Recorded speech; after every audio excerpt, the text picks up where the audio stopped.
The Power of Your Mind, 23 Ways to Get What You Want, by Justice. O. Malcolm, made by Audiobooks. Office beginning.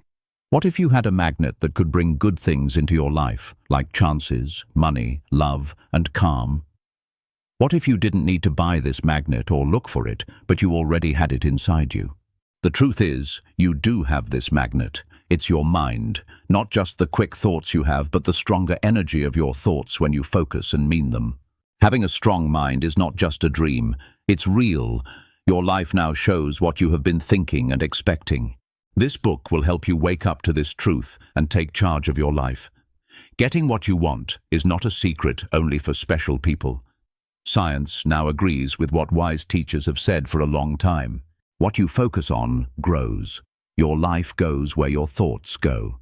When your inner self is clear, meaning your thoughts, feelings, and hopes match, the world around you starts to show that clarity. It doesn't matter if you call it the law of attraction, making things happen with your mind, help from above, or just working on your mindset, the idea is the same. You get what you are, not just what you wish for, and who you are comes from how you think. Having a magnetic mind is more than just thinking happy thoughts or dreaming of fancy cars. It's about learning to control your mind. It's about knowing the 23 rules that can change your mind from just reacting to making things happen, from just trying to survive to creating the life you want. These rules are not just to give you ideas. They are made to work. Each idea here gives you a way to get rid of mental blocks, change your deep-down beliefs, feel better, and do things that match what you want. Why 23 ways? Because everyone is different. What helps one person might not help another. These 23 ideas let you find what works for you. Some are small changes in how you think. Some are things you do every day. Some use your imagination or feelings. Some need you to do things in the real world. They all come from the idea that what you put out is what you get back. This book doesn't want you to just believe anything.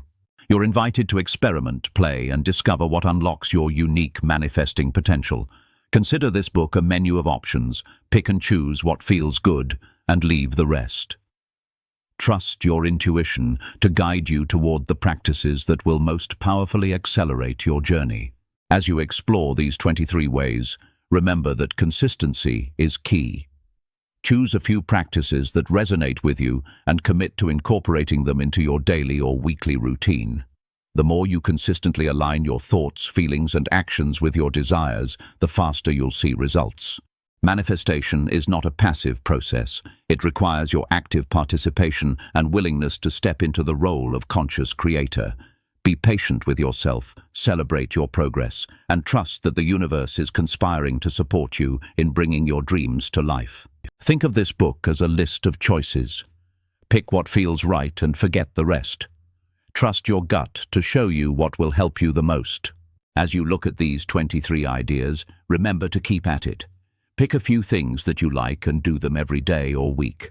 The more you match your thoughts, feelings, and actions to what you want, the faster you'll see things happen. Making things happen isn't just waiting. You need to join in and be the one who makes things. Be easy on yourself, be happy with how far you've come, and trust that the world is helping you make your dreams real. 1. Clarity is magnetic. Have you ever noticed how easily things flow when you have a clear vision? When you know exactly what you want, you naturally move in that direction, and opportunities align to support you. Clarity is magnetic because it focuses your energy and intention. It's like using a laser beam instead of a scattered light. The more specific you are about your desires, the more powerfully you attract them. What do you truly want? Take some time to get crystal clear about your desires. Don't just think about what you think you should want or what others expect of you. Dig deep and uncover what truly lights you up. What makes your heart sing? What kind of life do you dream of living? Journaling prompts for clarity. What are my top 5 values? What am I most passionate about? What does my ideal day look like? What kind of impact do I want to make on the world? What am I most grateful for in my life right now? Once you have a clear vision, write it down. Create a detailed description of your desired reality as if it's already here. Use vivid language and engage all your senses. How does it look, sound, smell, taste, and feel.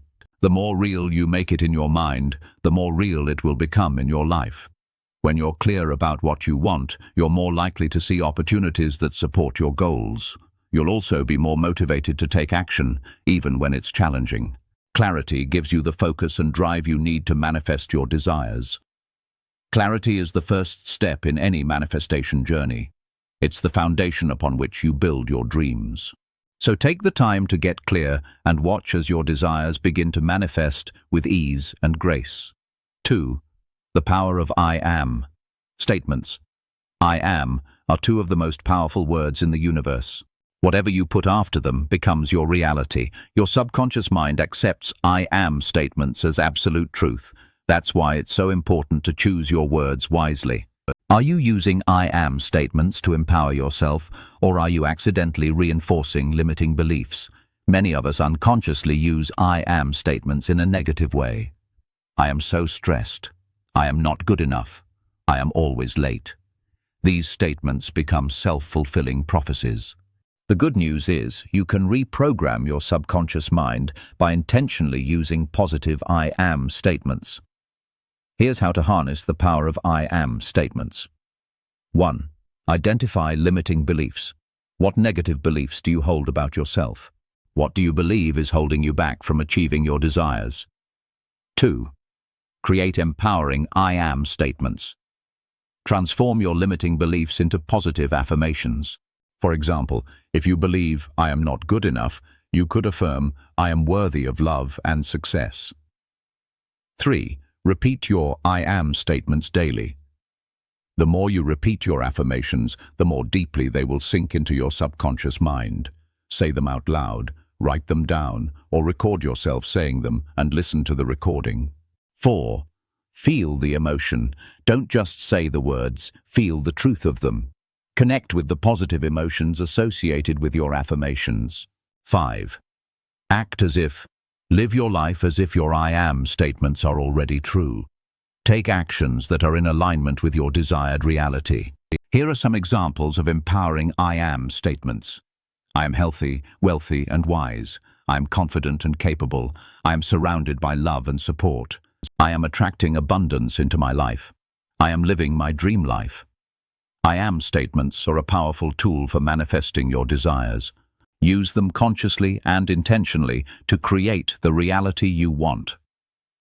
3. Emotional Freedom Technique, EFT. EFT, also known as tapping, is a simple yet powerful technique for releasing emotional blockages and rewiring your brain. It involves tapping on specific acupressure points on your body while focusing on a negative emotion or limiting belief. This sends a signal to your brain that calms the nervous system and allows you to release the emotional charge associated with the thought or belief. EFT is based on the principles of Chinese medicine and modern psychology.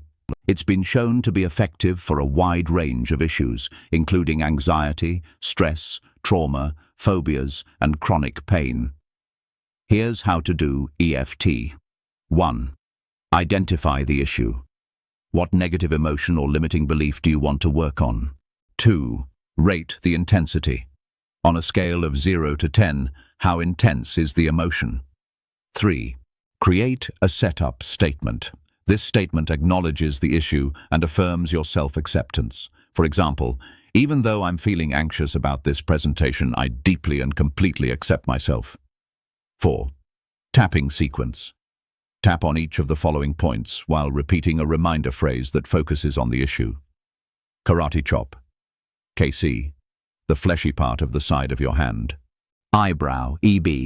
The beginning of your eyebrow closest to your nose. Side of the eye, SE.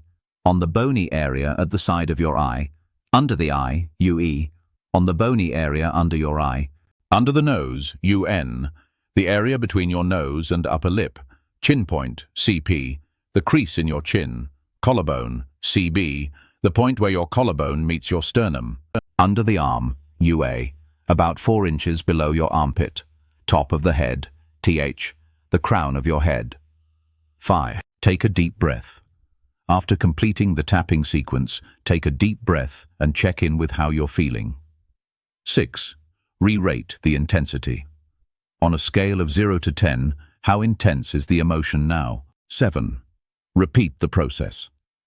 If the intensity is still high, repeat the tapping sequence until it comes down to a comfortable level. EFT is a powerful tool for releasing emotional blockages and creating positive change in your life.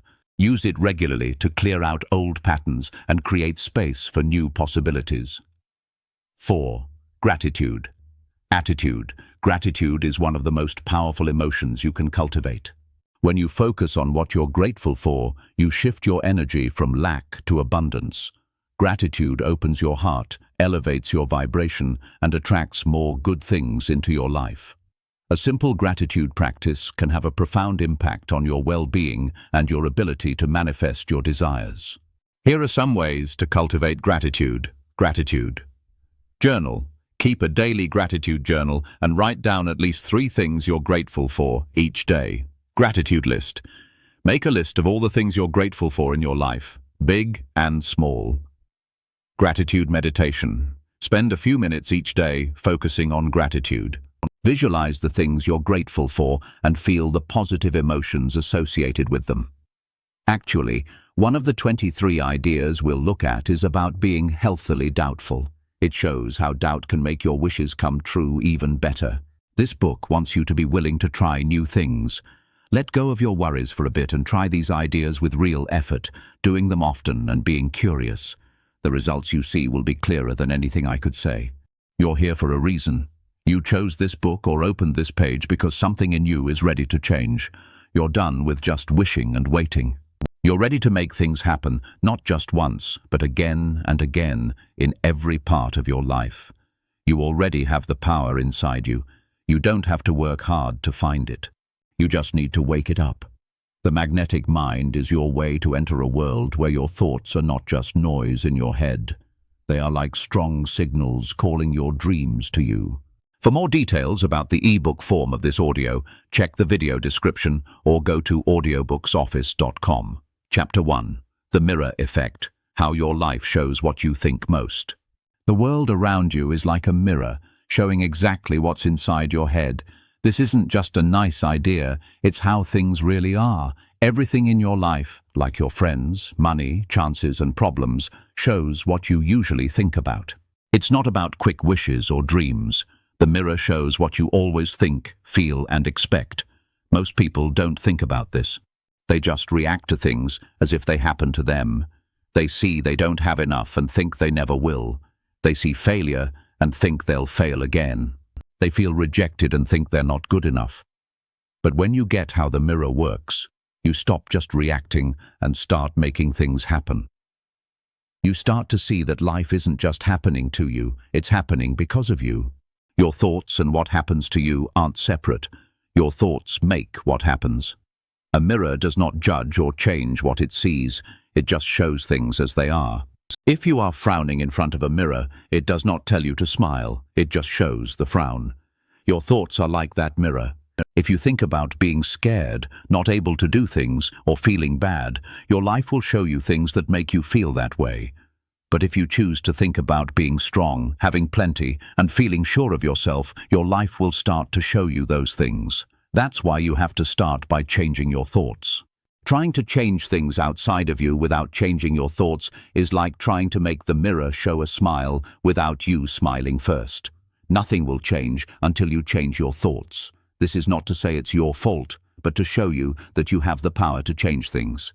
If your life is like a mirror of your thoughts, then you can change your life by changing your thoughts. It's not about being lucky or waiting for the right time. You can change what you think all the time. So, how do you start to change things? First, know what is happening in your life now. What things keep happening again and again? Where are you doing well? Where are you having problems? What do you say to yourself about money, love, being healthy, or doing well? These things that happen again and again are not just by chance. They are like echoes of what you think. To change them, you must first see them without judging them. Knowing what is happening is the first step to changing it. Next, you must try to control what you think about. Start choosing thoughts that match the kind of life you want to have. This does not mean pretending to be happy or hiding your feelings. It means learning to change where you put your attention. You can know that you are in pain without making it worse. You can be afraid and still choose to think something better. This is how you start to control your mind, saying good things to yourself, picturing what you want, writing in a diary, and quiet thinking can help change how you usually think. But the best thing happens when you remember this in your daily thoughts. When you see that you think you will be turned down, choose to think you will be accepted. When you worry about losing something, start to believe you will have plenty. Each time you do this, you make your life a little better, clearing away the bad parts and letting your true strength show. Life shows you what you are like. It doesn't miss anything or wait. It always shows who you are, not just sometimes, but usually. If you want something new, you must first think in a new way. That is the real job, and it is the only thing that really changes everything. The world is already showing you what you are like. The question is, do you want to be more careful about what you are showing the world? In the next part, we'll talk more about how important it is to be clear. The world around us pays attention to what we want, but it needs to know exactly what that is. For now, think about your life. Look at your thoughts and decide what you want to change. Chapter 2. Being clear is powerful. To make things happen, you need to know exactly what you want. Being clear is the first step in making anything happen. If you're not clear, your mind sends out mixed messages, your intentions are unclear, and your wishes are fuzzy, which leads to unclear results. If you don't really know what you want, how can the world give it to you? If you're unsure, doubtful, and your thoughts go back and forth, you'll end up feeling confused and stuck. Being clear isn't just a nice thing to have when you're trying to make things happen, it's a must. Many people think they know what they want, but when you ask them to explain it, they struggle. They might say, I just want to be happy, or I want more money, or I want to find someone to love. These are big, feeling-based words that don't point you in a clear way. Being happy might mean feeling calm to one person, but feeling thrilled to someone else. Having more money could mean 10, or it could mean 10 million. If you don't say what you mean, your mind and your effort don't have a clear goal. If you're not clear about what you want, you'll get unclear results. Being clear makes your inner sense of direction stronger. It gives both your inner mind and your thinking mind a clear picture to aim for, and it lets your energy focus in the right way. When you know what you want, you send a strong message to the world around you. You stop just floating around and start moving forward. Making things happen becomes less about just waiting and more about getting yourself in line with what you want. Being clear turns dreams from far-off hopes into plans you can use. To get clear, you need to start asking yourself better questions. What do I want to happen in my life? What does being successful mean to me? How will I feel when I get it? Why do I want it? Your answers should be more than just wanting things on the surface. If you say you want to be rich, think about why. Do you want to feel safe, free, happy, or make a difference? If you want a partner, know what kind of person, how you want to act together, and how you want to feel with them. The more you know what you want, the more likely you are to get it. It's also important to be clear because it stops you from fighting with yourself. Many people stop good things from happening because they have mixed feelings.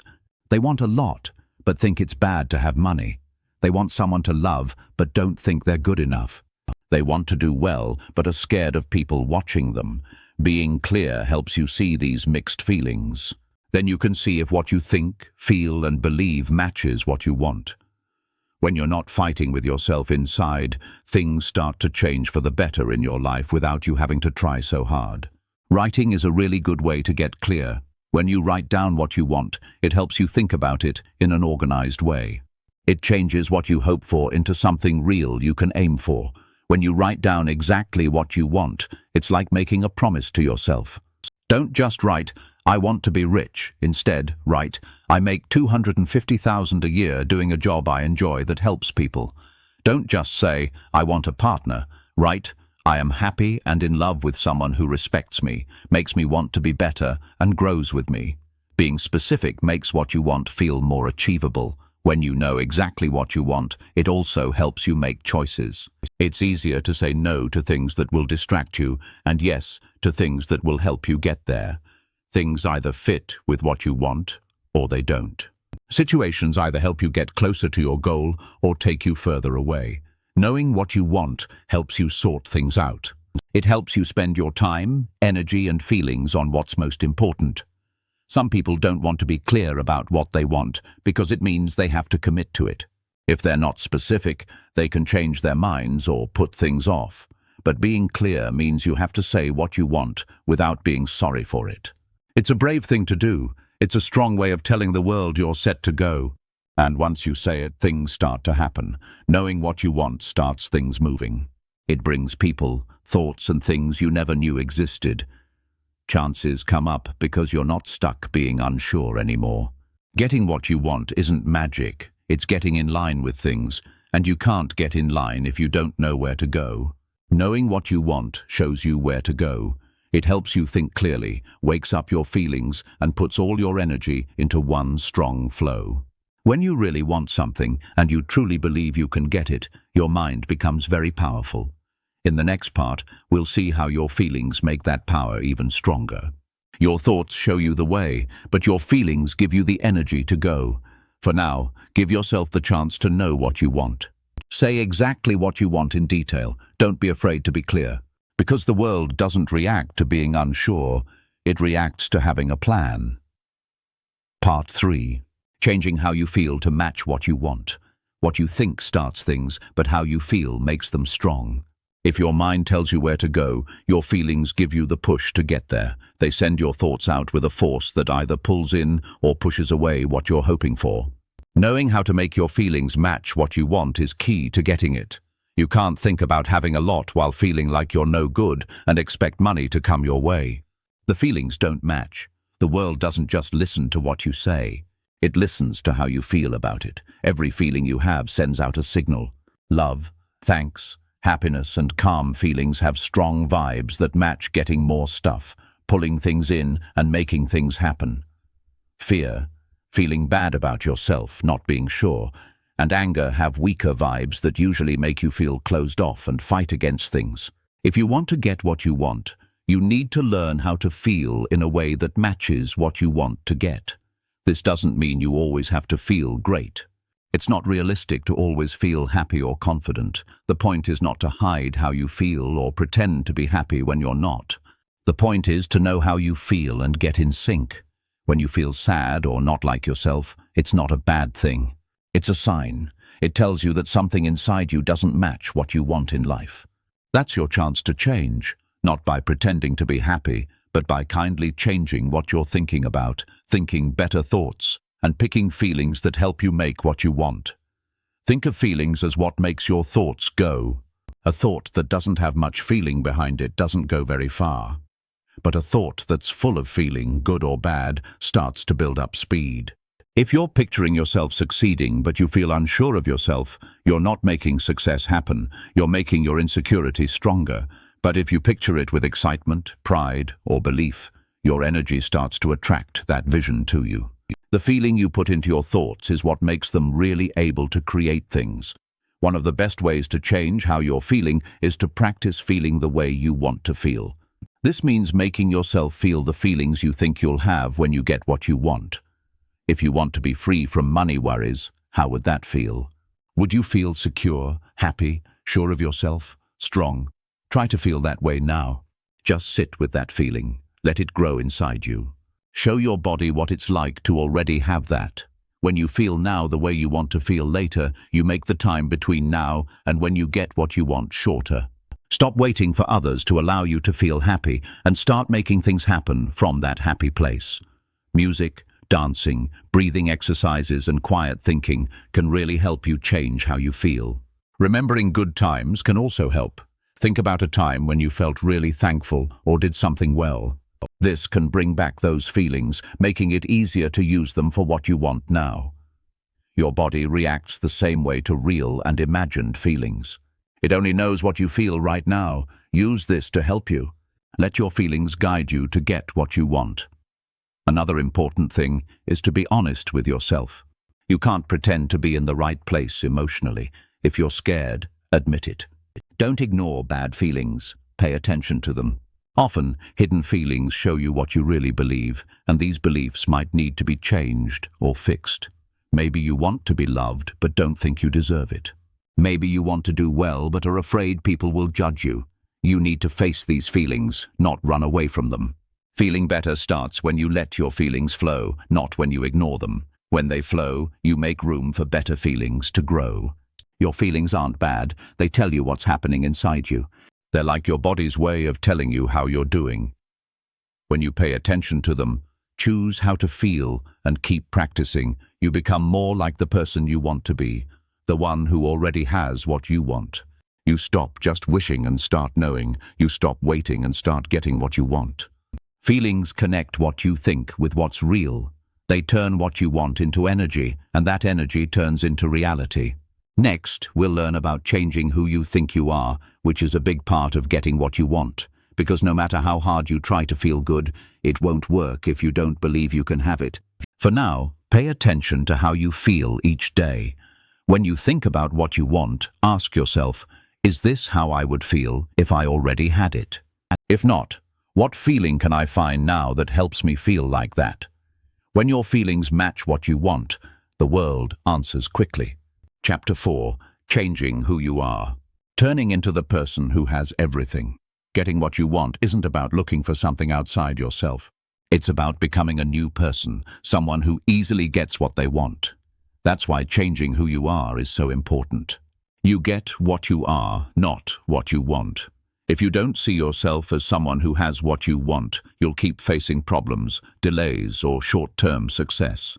Real and lasting change starts when you become the person who already has, does, or is what you're looking for. Who you are is made up of what you believe, what you do, what you think is true, and how you usually feel. It's the story you tell yourself about who you are and what you can do. The stories you tell yourself change how you feel, what you choose, and how you live. If you think you're not good with money, just imagining being rich won't help. If you feel like you don't have enough, don't deserve things, or aren't sure of yourself, you'll mess up your own chances without even knowing it. But when you change the story inside your head, everything else starts to change too. The trick is not to pretend, but to really become the person you want to be. This means more than just changing what you do. It means changing how you see yourself. Start by thinking about the person you would be if you were already living the life you want. What does that person believe about themselves? How do they think, talk, and act? What kind of feeling do they give off? Don't think about what they own, think about who they are. Because when you really become that person, things around you will start to change to match. This isn't about putting on a show. You're not wearing a mask or pretending to be someone else. You're becoming more like the real you, the best version of you. Many times, the life we truly want is actually a good match for who we really are. It's just that we've been covered up by years of habits, worries, and limits. Changing who you are is about getting rid of what doesn't fit anymore and accepting what was always meant for you. One of the easiest and strongest ways to change who you are is to ask yourself, what would the version of me who already has this do? Ask this question every day, in every choice you make, in how you spend your time, how you talk about yourself, how you react to problems, or how you act in the world. If you want to be healthy, how does the healthy version of you eat, move, and think? If you want to be successful, how does that version deal with fear, chances, and self-control? Let the person you want to become guide the choices you make today. The words you use are very important in this change. Pay attention to how you talk about yourself. Saying, "I'm always poor," or "I can never stick to anything," makes the person you're trying to leave behind stronger. Change to talking in a way that helps you grow. Say things like, "I'm learning to handle money well," or "I'm turning into someone who finishes what they start." These small changes can really get you going. Your words are like promises. They tell your mind and the world who you're becoming. Another big part of shaping who you are is getting your feelings in line. Start to feel how the person you want to be would feel. Think about feeling sure, relaxed, proud, and safe. These feelings aren't prizes you win later. They're the way to get started. You don't have to wait until you've achieved something to feel good. You can create those feelings now to match the energy of what you want to achieve. When your thoughts, words, and feelings all point in the same direction, things start happening faster. Of course, this takes time. You might still have doubts, problems, and old habits. That's normal. You don't have to be perfect, just keep trying. If you keep practicing how to think, feel, and act like the person you want to be, the one who already has what you desire, it will feel more and more normal. After a while, it won't be something you have to force. It will just be who you are. That's when things really change for good. Changing into that person is the strongest way to make things happen. It goes deeper than just wanting things. It changes you at your core. You don't have to run after what you want. You need to become the kind of person who naturally gets those things. When you do that, your life will start to look like what you feel inside, and it will happen quickly. You won't have to fight to get things into your life. They will come to you easily because you'll be the kind of person who is ready for them. In the next part, we'll talk about mental practice, which is a great way to build and strengthen your new self from the inside. But for now, think about this. Who are you changing into? And what needs to change inside you so that you can fully and confidently become that person? When you truly accept a new version of yourself, the world around you starts to support that change. Chapter 5. Training your mind to win. Before anything happens in your life, it first takes shape in your thoughts. Mental rehearsal means picturing what you want in your mind so clearly and often that your inner self starts to see it as normal. This isn't just daydreaming, it's a plan, it's on purpose, and it's a very strong way to get from where you are to where you want to be. Your mind can't tell the difference between a strong mental image and a real experience. This is a fact in science and sports. Athletes see themselves winning, feeling the medal, and hearing the cheers. Musicians play whole songs in their heads before they even pick up their instrument. They aren't just dreaming, they are setting things up to happen. If you consistently mentally rehearse something, you can prime your brain to act accordingly when you find yourself in a similar situation in the real world. In 1996, Dr. Biasiotto conducted an experiment on 3 groups of basketball players. He measured how many free throws each group could make. Then he asked each group to follow a different routine for 30 days. The first group practiced free throws for 20 minutes every day. The second group did not practice at all, and the third group spent 20 minutes each day only mentally rehearsing making free throws. After 30 days, he tested them all again. As expected, the group who didn't practice at all showed no improvement. The group who physically practiced improved by 24, but the group who only mentally practiced improved by 23. This is just one of many studies that show the power of mental rehearsal. It works because your brain is constantly trying to predict the future. Every second of every day, your brain is taking in information from your environment and using it to create a model of what it thinks will happen next. When you mentally rehearse something, you're feeding your brain information that it uses to build a new predictive model. The more vividly and frequently you rehearse, the stronger that model becomes. By rehearsing an experience in your mind, you are creating new neural pathways that prime you to perform in a certain way. You are literally changing your brain to expect a specific outcome. And when you expect a specific outcome, you are more likely to take the actions that will make that outcome a reality. Mental rehearsal is not about wishful thinking. It's about strategically programming your mind for success. Here are a few examples of how you can use mental rehearsal to achieve your goals. If you have a big presentation coming up, spend time each day visualizing yourself confidently delivering the presentation. See yourself making eye contact with the audience, speaking clearly and concisely, and answering questions with ease. If you're trying to lose weight, visualize yourself making healthy food choices, exercising regularly, and feeling good about your body. If you're trying to start a new business, visualize yourself successfully launching your business, attracting customers, and making a profit. If you're trying to improve your relationships, visualize yourself communicating effectively, resolving conflicts peacefully, and building strong connections with others. The key is to be as specific and detailed as possible in your mental rehearsals. Engage all of your senses. See what you would see, hear what you would hear, feel what you would feel, smell what you would smell, and taste what you would taste. The more real you can make it in your mind, the more real it will become in your life. Mental rehearsal is a powerful tool that you can use to achieve any goal you set your mind to. It's free, it's easy to do, and it can have a profound impact on your life.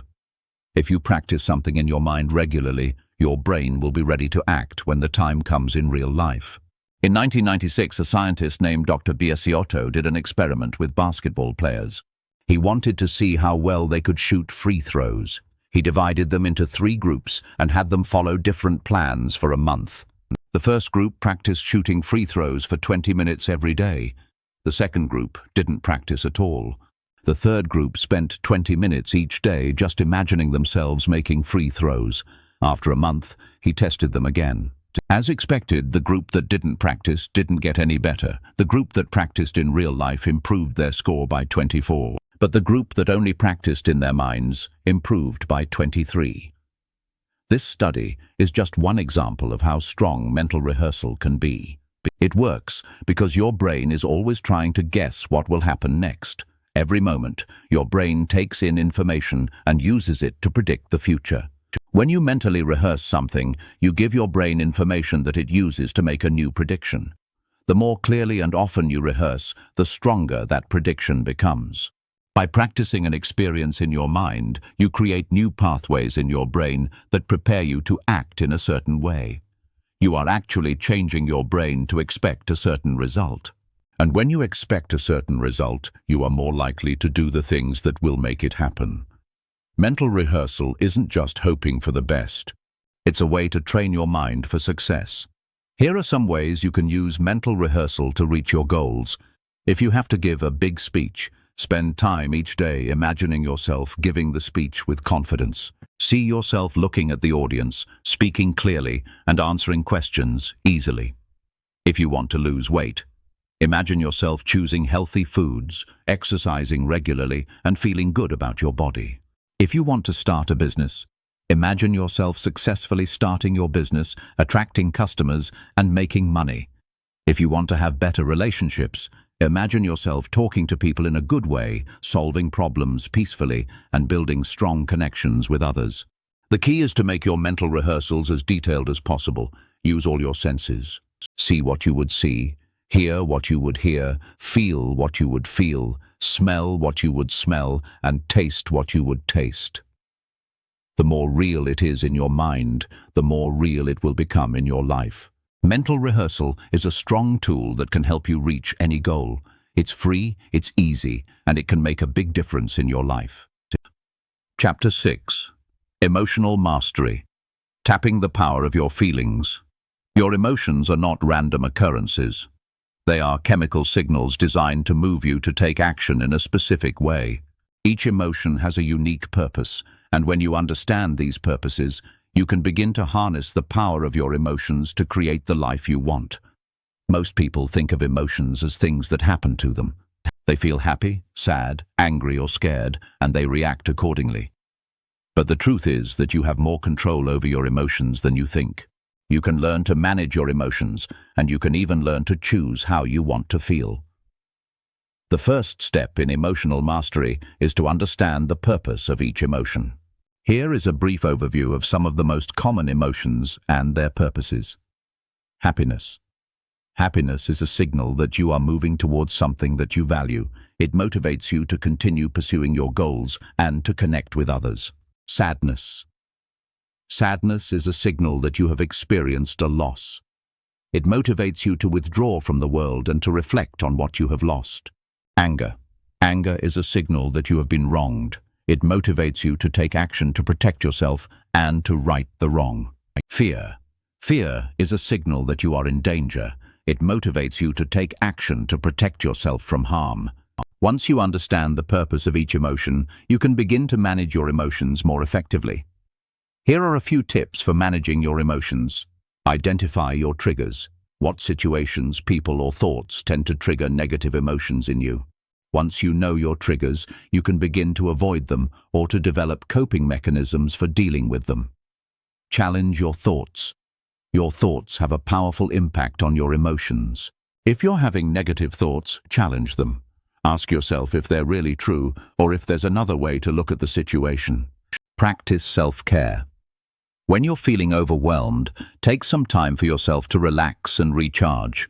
Do something that you enjoy, such as reading, listening to music, or spending time in nature. Seek professional help. If you're struggling to manage your emotions on your own, don't be afraid to seek professional help.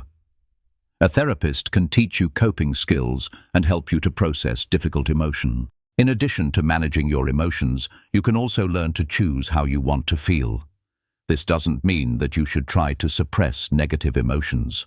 It means that you can consciously choose to focus on positive emotions such as gratitude, joy, and love. Here are a few tips for choosing how you want to feel. Practice gratitude. Take some time each day to focus on the things you're grateful for. This will help you to shift your focus from negative emotions to positive emotions. Do things that you enjoy. Make time for activities that make you happy. This will help you. You can do the same with what you want. Thinking about it in your head lets you make roads in your brain and get used to the feelings before it happens. When you think about something you want over and over, your brain starts to think it's normal. It becomes less of a wish and more of what you expect. And expecting it makes it more likely to happen. It's like the difference between just hoping for something and getting ready for it. When you get ready inside, you start to act, feel, and think in ways that match what you want. The world around you will then change to match. This starts with really focusing on it. Pick something you want, like a goal or a feeling. Then close your eyes and start to go through it in your head. See the small things, like where you are, who you're with, and what it looks and feels like. But don't just look at it. Feel it too. What feelings are there? What are you thinking? How does your body feel at that time?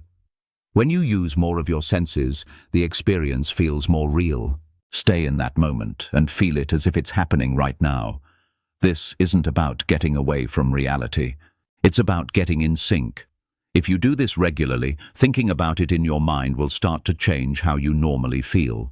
You won't be as surprised when good things happen. You'll start to expect them. You'll get used to the idea of success before it even comes. You'll get rid of your doubts and feel less resistance because the future you're imagining doesn't seem strange anymore. It feels familiar. The important thing is to do it over and over. One time of imagining something won't change years of how you've been taught to think, but doing it every day will start to change those old ways. It will loosen the hold that negative beliefs have on you and replace them with a new story.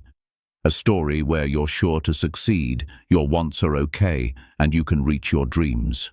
As time goes on, your body will get used to this new reality, and you'll start to act in your life with confidence instead of feeling like something is missing. It's key to know that thinking about something a lot isn't about making it happen exactly how or when you want. It's about getting yourself ready for it. When you imagine living in your future, you become open to new thoughts, do bigger things, and deal with life in a sure way. You don't have to force what happens. You have to teach your mind to trust in it, look forward to it, and be set for it. There's also a cool thing that happens when you do this. The more you think about doing well, the less you need others to tell you you're doing great. You stop needing to see proof that it's working before you trust in what you want. That's real strength. That's when things change.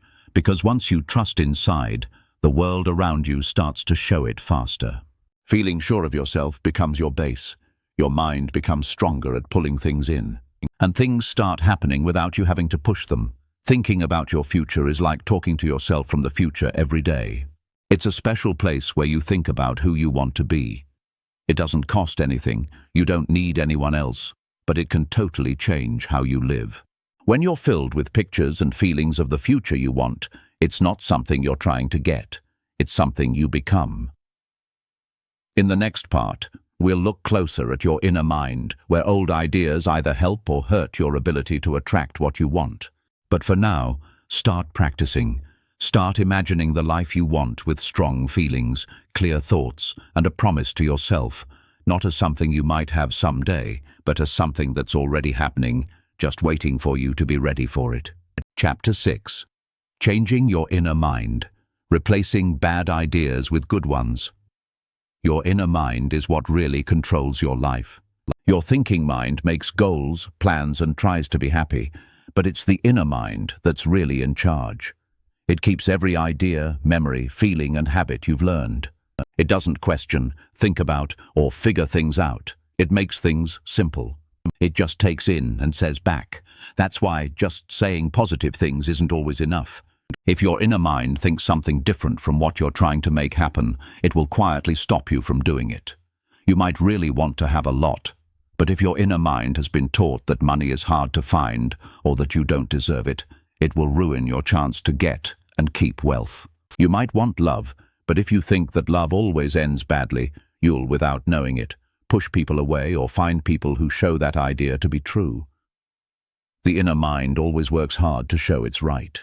It wants things to stay the same, not to try new things. Changing the inner mind means knowing the quiet rules that control what you think, feel, and do. It starts with seeing your habits. What keeps happening to you? What do you keep staying away from? Where do you feel like you can't move forward, like you're trapped, or like you're scared? These things aren't just by chance, they're hints. Underneath every problem that keeps coming back is something you believe, often without even thinking about it. And once you know what that belief is, you can change it. One of the best ways to start changing your beliefs is by saying things over and over and feeling them strongly. Your inner mind learns through how you feel and doing things regularly, not just by thinking about them. You didn't get your current beliefs in a day. They were made over time by seeing and feeling things again and again. To change them, you need to make new beliefs in the same way, by saying and feeling them strongly. Saying positive things to yourself can work if you believe them and feel something when you say them. Just saying, "I have lots of money," when you feel like you have no money, might just make you feel worse. But saying, "I'm learning to let good things come into my life," or "I'm becoming someone who is happy to have money," might feel easier to believe. When you start to really believe it, change your words to match. The important thing is to talk to yourself in a way that makes you feel secure, not doubtful. Seeing yourself succeed is also a great way to change your inner thoughts. When you picture not just what you want, but yourself feeling sure and strong while getting it, you tell your inner self something new. This is safe. This is normal. This is me. Slowly, the pictures you give your mind will take the place of the old ones that don't help you anymore.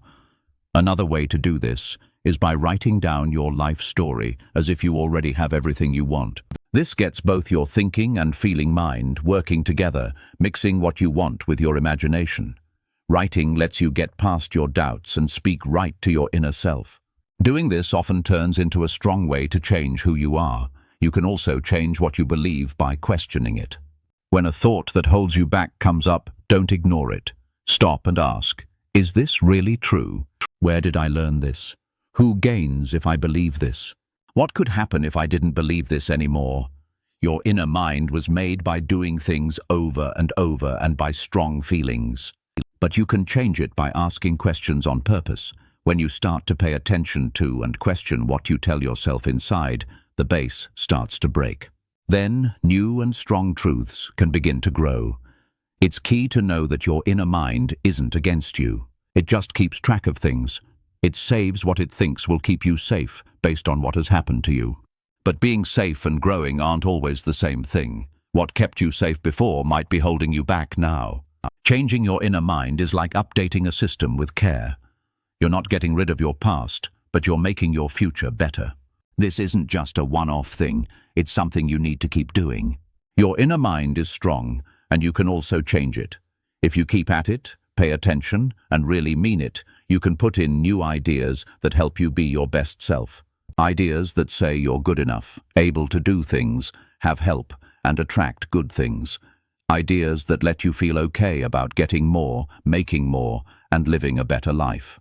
Next, we'll look at feeling thankful, which is a normal feeling for someone who attracts good things. It's not just about being good, but about making your energy stronger, which opens up chances you didn't know you had. But before that, start listening to yourself. Start wondering about the ideas you've had until now, and more importantly, start making up new ones, because your inner mind is always listening. It's time to give it a better story to listen to. Chapter 7. Thankfulness. as a strong force. Using thanks to get more. Thankfulness is a very strong force for making things happen. It's more than just saying thank you or being nice. It's like a strong fuel. It makes a feeling that pulls more of what you want into your life. When you are really thankful, you send out a feeling of having plenty, being in the right place, and being ready to get things. That feeling is like a signal telling the world that you are ready for more. Thankfulness tells life, "This is good. I love this. Please give me more of this." And life answers. Most people are thankful only when things go well, when they get what they want, or when something good happens. But the strongest kind of thankfulness is not just a reaction. It is something you choose and grow even before you see any proof. When you start to feel thankful for what you don't have yet, you stop feeling like you are missing something.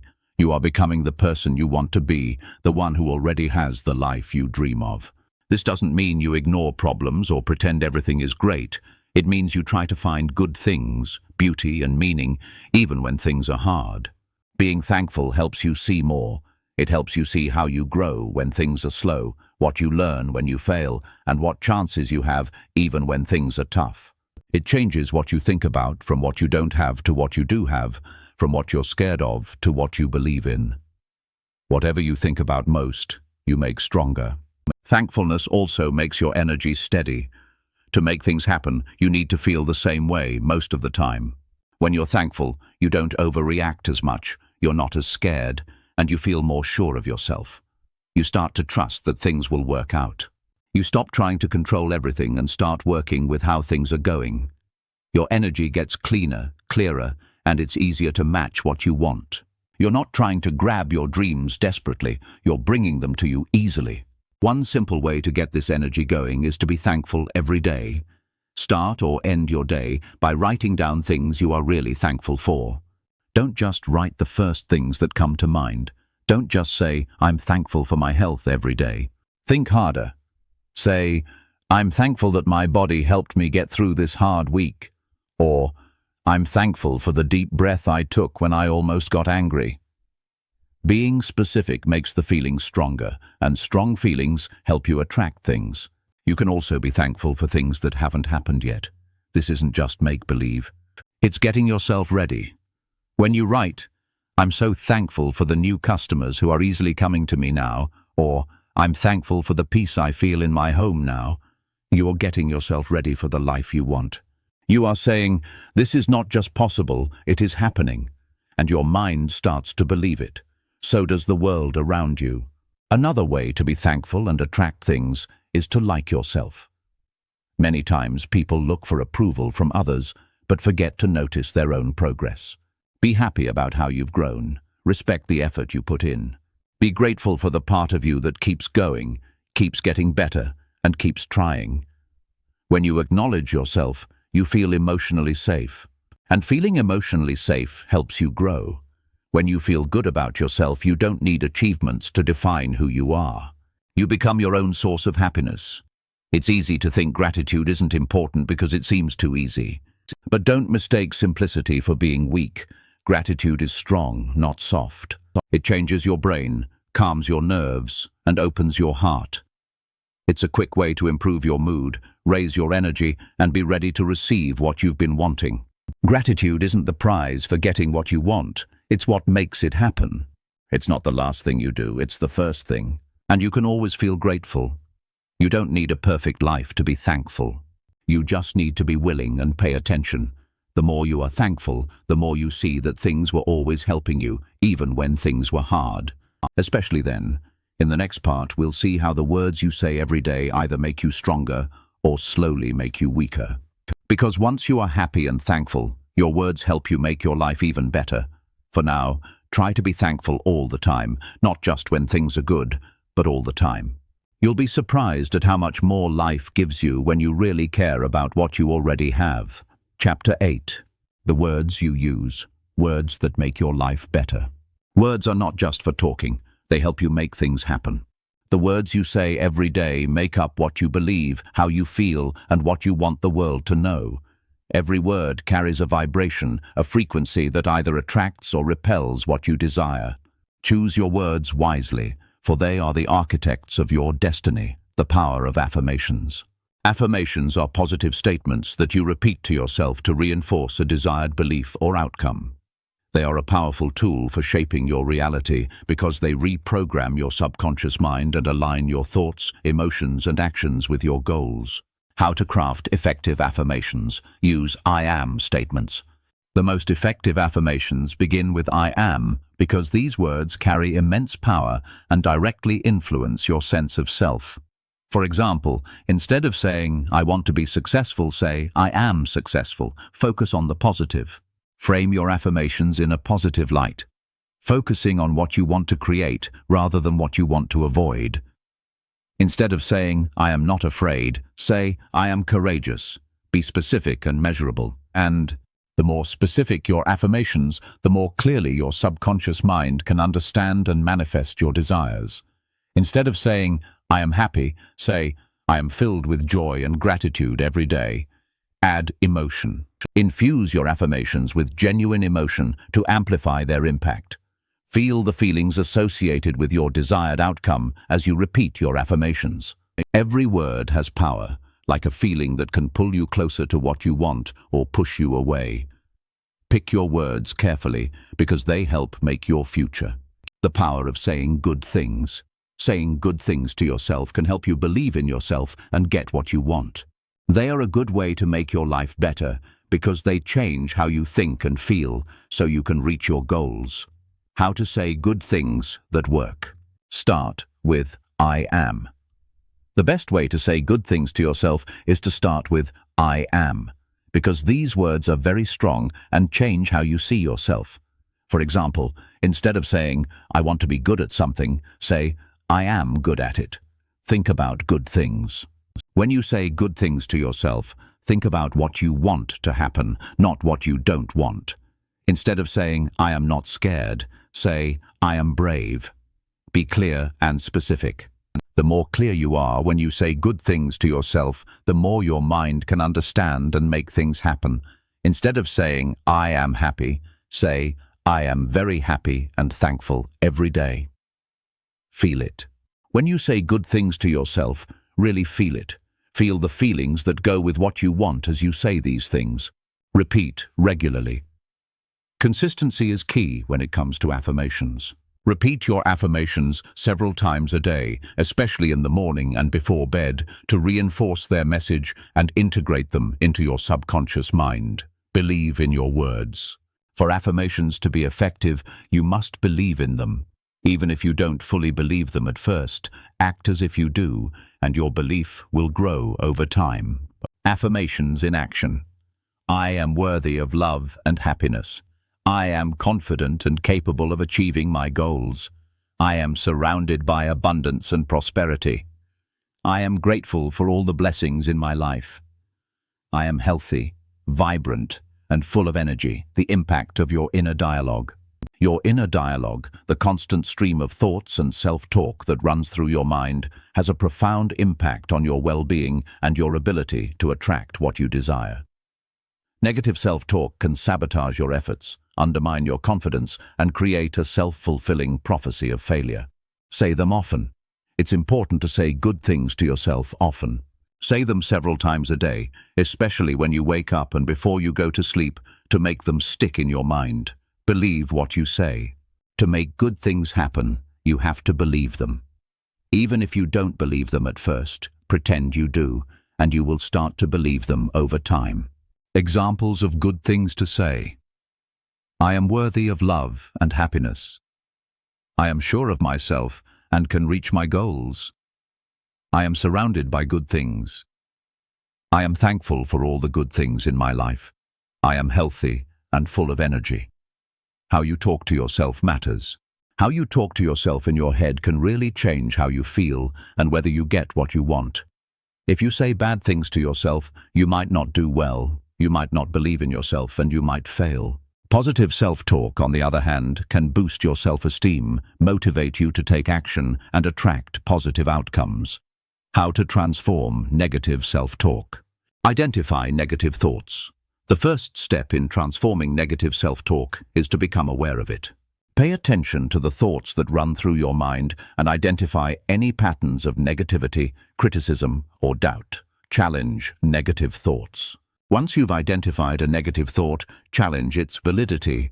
Ask yourself if there's any evidence to support it or if it's simply a limiting belief that you've adopted over time. Reframe negative thoughts.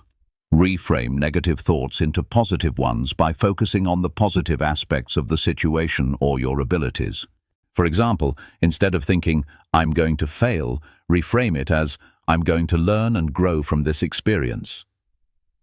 Replace negative thoughts. Replace negative thoughts with positive affirmations or empowering statements. Fill your mind with thoughts that uplift and inspire you rather than those that bring you down. Practice self-compassion. Treat yourself with the same kindness and compassion that you would offer to a friend. Forgive yourself for your mistakes, celebrate your successes, and acknowledge your inherent worthiness. But if you say good things to yourself, you might feel better, want to do things, and get good results. How to change bad self-talk. Know what you're thinking. The first thing to do is to know what you're thinking. Pay attention to what you say to yourself in your head and see if you're being negative, critical, or doubtful. Ask yourself if it's true. Once you know what you're thinking, ask yourself if it's really true. Is there a good reason to think that way, or is it just something you've always believed? Change your thinking. Change your bad thoughts into good ones by thinking about the good things in the situation or what you're good at. For example, instead of thinking, "I'm going to fail," think, "I'm going to learn something from this." Think good thoughts. Instead of thinking bad thoughts, think good things or say good things to yourself. Fill your mind with thoughts that make you feel good, not bad. Be kind to yourself. Be as kind and understanding to yourself as you would be to a friend. Forgive yourself when you make mistakes, be happy when you do well, and remember that you're a good person. The words you speak to others. The words you speak to others not only affect them, but also reflect back upon you. When you speak with kindness, compassion, and encouragement, you create positive energy that attracts positive experiences into your life. Conversely, when you speak with negativity, criticism, or judgment, you create negative energy that repels what you desire. Choose your words carefully, for they have the power to uplift or destroy, to heal or to harm. Practice active listening. Pay attention to what others are saying, both verbally and non-verbally, and listen with empathy and understanding. Avoid interrupting or judging and focus on truly hearing what the other person is trying to communicate. Speak with kindness and respect. Treat others with the same respect and consideration that you would like to receive. Speak with kindness, compassion, and understanding, even when you disagree with their opinions or beliefs. Offer encouragement and support.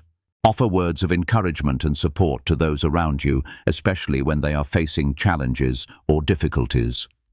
Let them know that you believe in them and that they have the strength to overcome their obstacles. What you say to others. The words you say to others not only affect them, but also affect you. When you are kind and encouraging, you make good things happen in your life, but when you are negative and critical, you make bad things happen. Pick your words carefully, because they can help or hurt. Listen carefully. Pay attention to what others are saying, both with their words and their actions, and listen with kindness and understanding. Don't interrupt or judge, and really try to hear what they are saying. Be kind and respectful. Treat others with the same respect and kindness that you want them to show you. Be kind, understanding, and compassionate, even when you don't agree with them. Encourage others. Encourage and support the people around you, especially when they are having problems. Let them know that you believe in them and that they can overcome anything. Avoid gossip and criticism. Refrain from engaging words affect how you see the world, and they teach your mind to either shrink or grow what you think you can do. If thoughts are the plan for your life, words are the blocks. Every time you talk or think, you're building the base for the life you will have. Many people talk about what they can't do without knowing it. They say things like, "I never have money, things always go wrong for me, or I'm just not that lucky." These words might seem okay or even true, but they don't just show how things are now, they make those bad things stronger. The more you say something is true, the more it sticks in your head. Words are thoughts said louder, and what you say again and again you start to believe. What you believe, you get. Changing how you talk is a quick way to change how you feel. Start by noticing what you say most often. How do you talk about yourself? How do you talk about money, who you're with, what you want, and what you're worth? Notice how you talk normally. Even jokes have power. If you say you're bad with money, your mind thinks that's true. You might not mean it, but your mind does. It believes everything. To make your words strong, you don't have to always say positive things or things that aren't true. You just need to mean what you say. Instead of saying you can't buy something, say it's not important right now. Instead of saying you never meet the right people, say you're learning to find people who are good for you. These small changes can help you grow instead of feeling stuck. They let new things happen, which is how you get what you want. A big change is using words that show you make things happen, instead of words that make you seem like a victim. Victim language is about what's happening to you. It's about blaming, complaining, or giving up. Creator language means you know you help make your life. It's about making choices, knowing what's going on, and getting better. For example, they always take advantage of me can become, I'm learning to be stronger about what I will and won't allow. I'm stuck becomes, I'm figuring out what to do next. Your words should not hold you back. They should help you move forward. Even how you talk about time affects what you get. Saying, it's taking forever, or I'm running out of time, makes you feel stressed and like things are hard. Instead, try saying, things are happening at the right speed, or I'm getting everything I need when I need it. Time changes based on what you believe. When you talk like you're in sync with the best timing, you'll see things go more smoothly and things will line up better. Talk about what you want as if it's coming to you, not as if you can't get it. You don't have to lie or make things sound bigger than they are. Just talk like you know, good things are coming. I'm really ready for things to get better. I can feel things changing. It's getting closer all the time. Talking like this helps things happen. It keeps you feeling good, hopeful, and on the right track. The more you talk about the good things you want, the more likely they are to come true. It's not just about talking to other people. It's even more important to talk to yourself in a good way. The way you talk to yourself sets the mood for everything. If you're always putting yourself down, not believing in yourself, or ignoring your own feelings, it makes it harder to get what you want. But if you talk to yourself with kindness, trust, and respect, you start to believe in yourself more.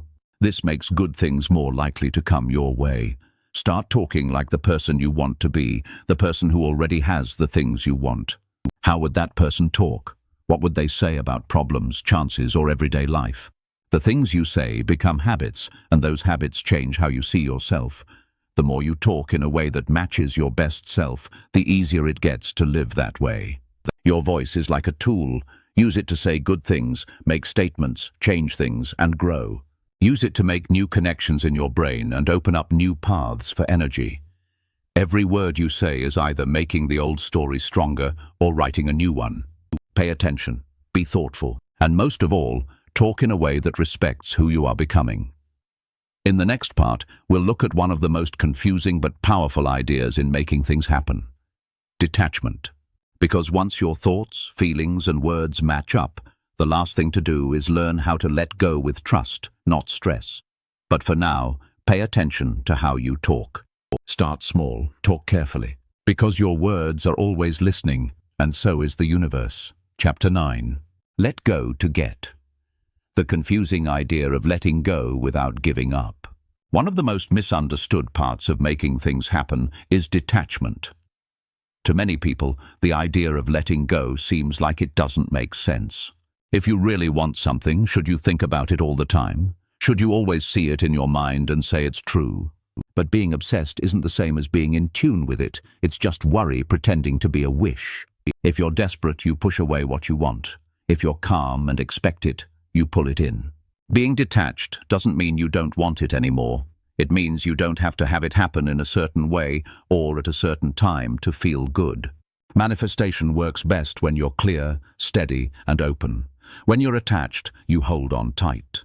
You try to make it happen, control it, or hurry it up. This makes you feel tense. That tension becomes resistance, and resistance makes things go slower.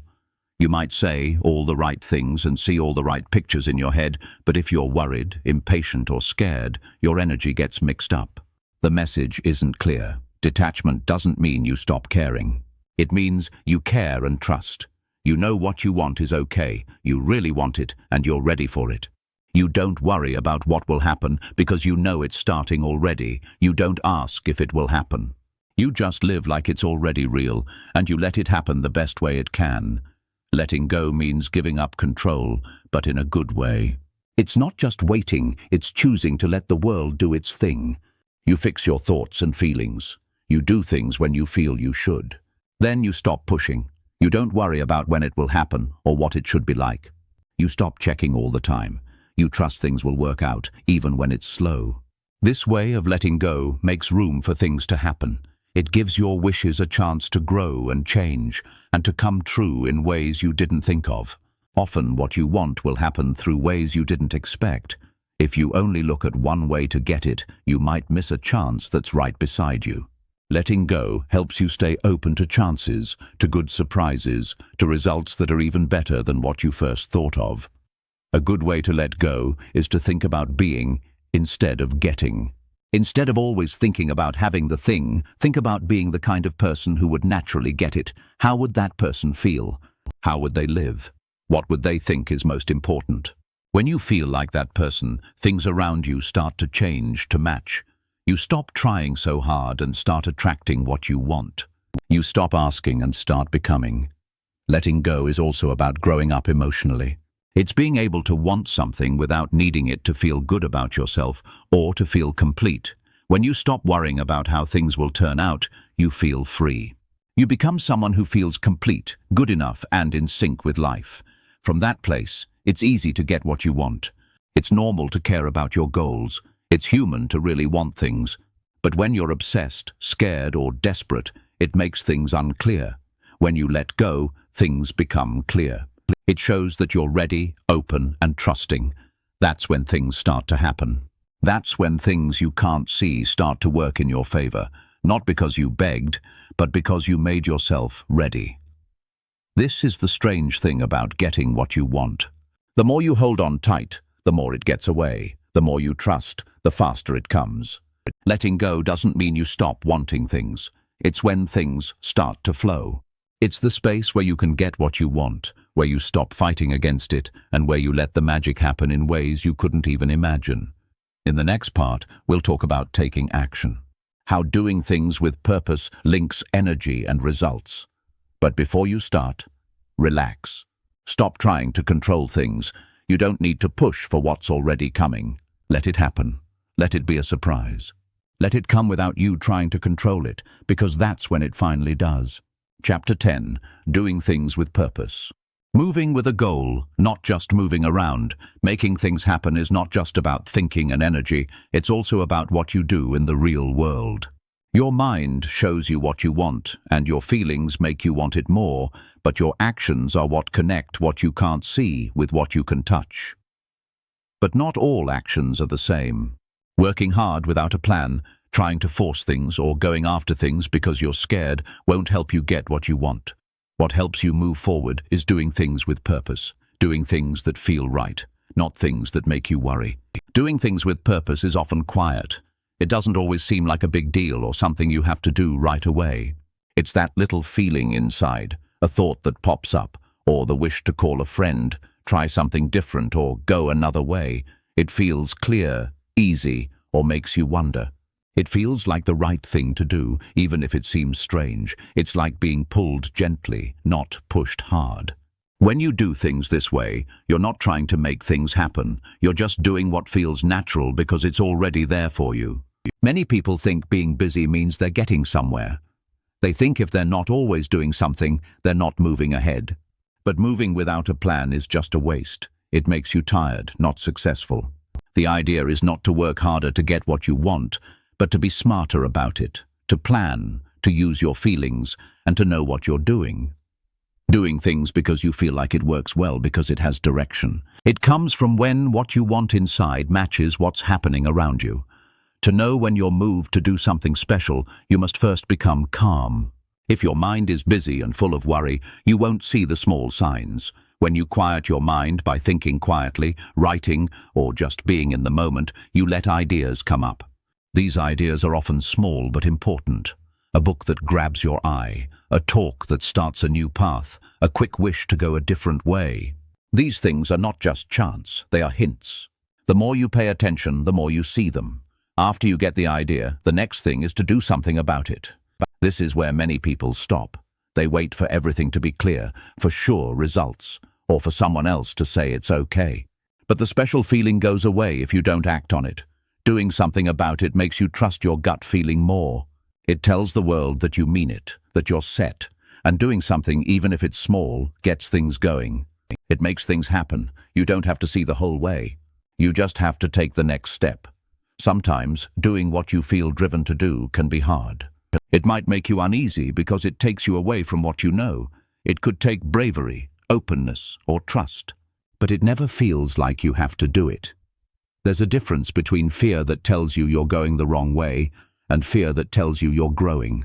Doing what you feel driven to do often brings the second kind of fear. It asks you to become the person you've wanted to be. It's also good to remember that resting can be doing what you feel driven to do. Taking a break, thinking, saying no to what doesn't feel right. These are all ways of moving in the right direction. Doing something isn't always about pushing ahead. It's also about knowing when to stop, listen, and make changes. Sometimes the best thing to do is wait on purpose, not because you're stuck, but because you're paying attention. When what you think, feel, and believe matches what you want, doing what you feel driven to do comes easily. You don't have to look for chances. They start to show up, and when they do, you're ready to act. The way forward seems easier, not because you made it that way, but because you fit in with it. Making things happen isn't just sitting around. It's working together. You do your part by getting your thoughts and feelings in order, and then you meet life by taking action. Not with hard, unbending work, but with steps that feel right, meaningful, and connected to something bigger. This is where amazing things happen, not just in your mind, but in what you do. Not just in waiting, but in moving forward. In the next part, we'll look at how your surroundings either help or hurt your ability to make things happen. Because once you start taking action that feels right, your surroundings need to match your energy. But for now, ask yourself, what is life pushing you to do? What small step feels like the right one? Take that step. No matter how small it seems, it could be the change that makes everything possible. Chapter 11. Your surroundings as energy. Making your space help you reach your goals. The world around you affects you. It's like a field of energy that either keeps you as you are or helps you become who you want to be. Everything you see, hear, and touch tells your mind who you are, what you can do, and what you expect. If your surroundings are messy, dull, or remind you of what you don't have, they will keep you stuck in the same old ways. But if your environment is clear, purposeful, and in line with your goals, it will quietly help you make your dreams come true. Many people don't realize how much their environment affects their thoughts and feelings. They focus on their attitude, energy, and actions, but forget about the space where all those things happen. You might think quietly every morning and picture the life you want. But if you get up and go into a messy, dull place full of things that don't show who you are now, you will feel bad right away.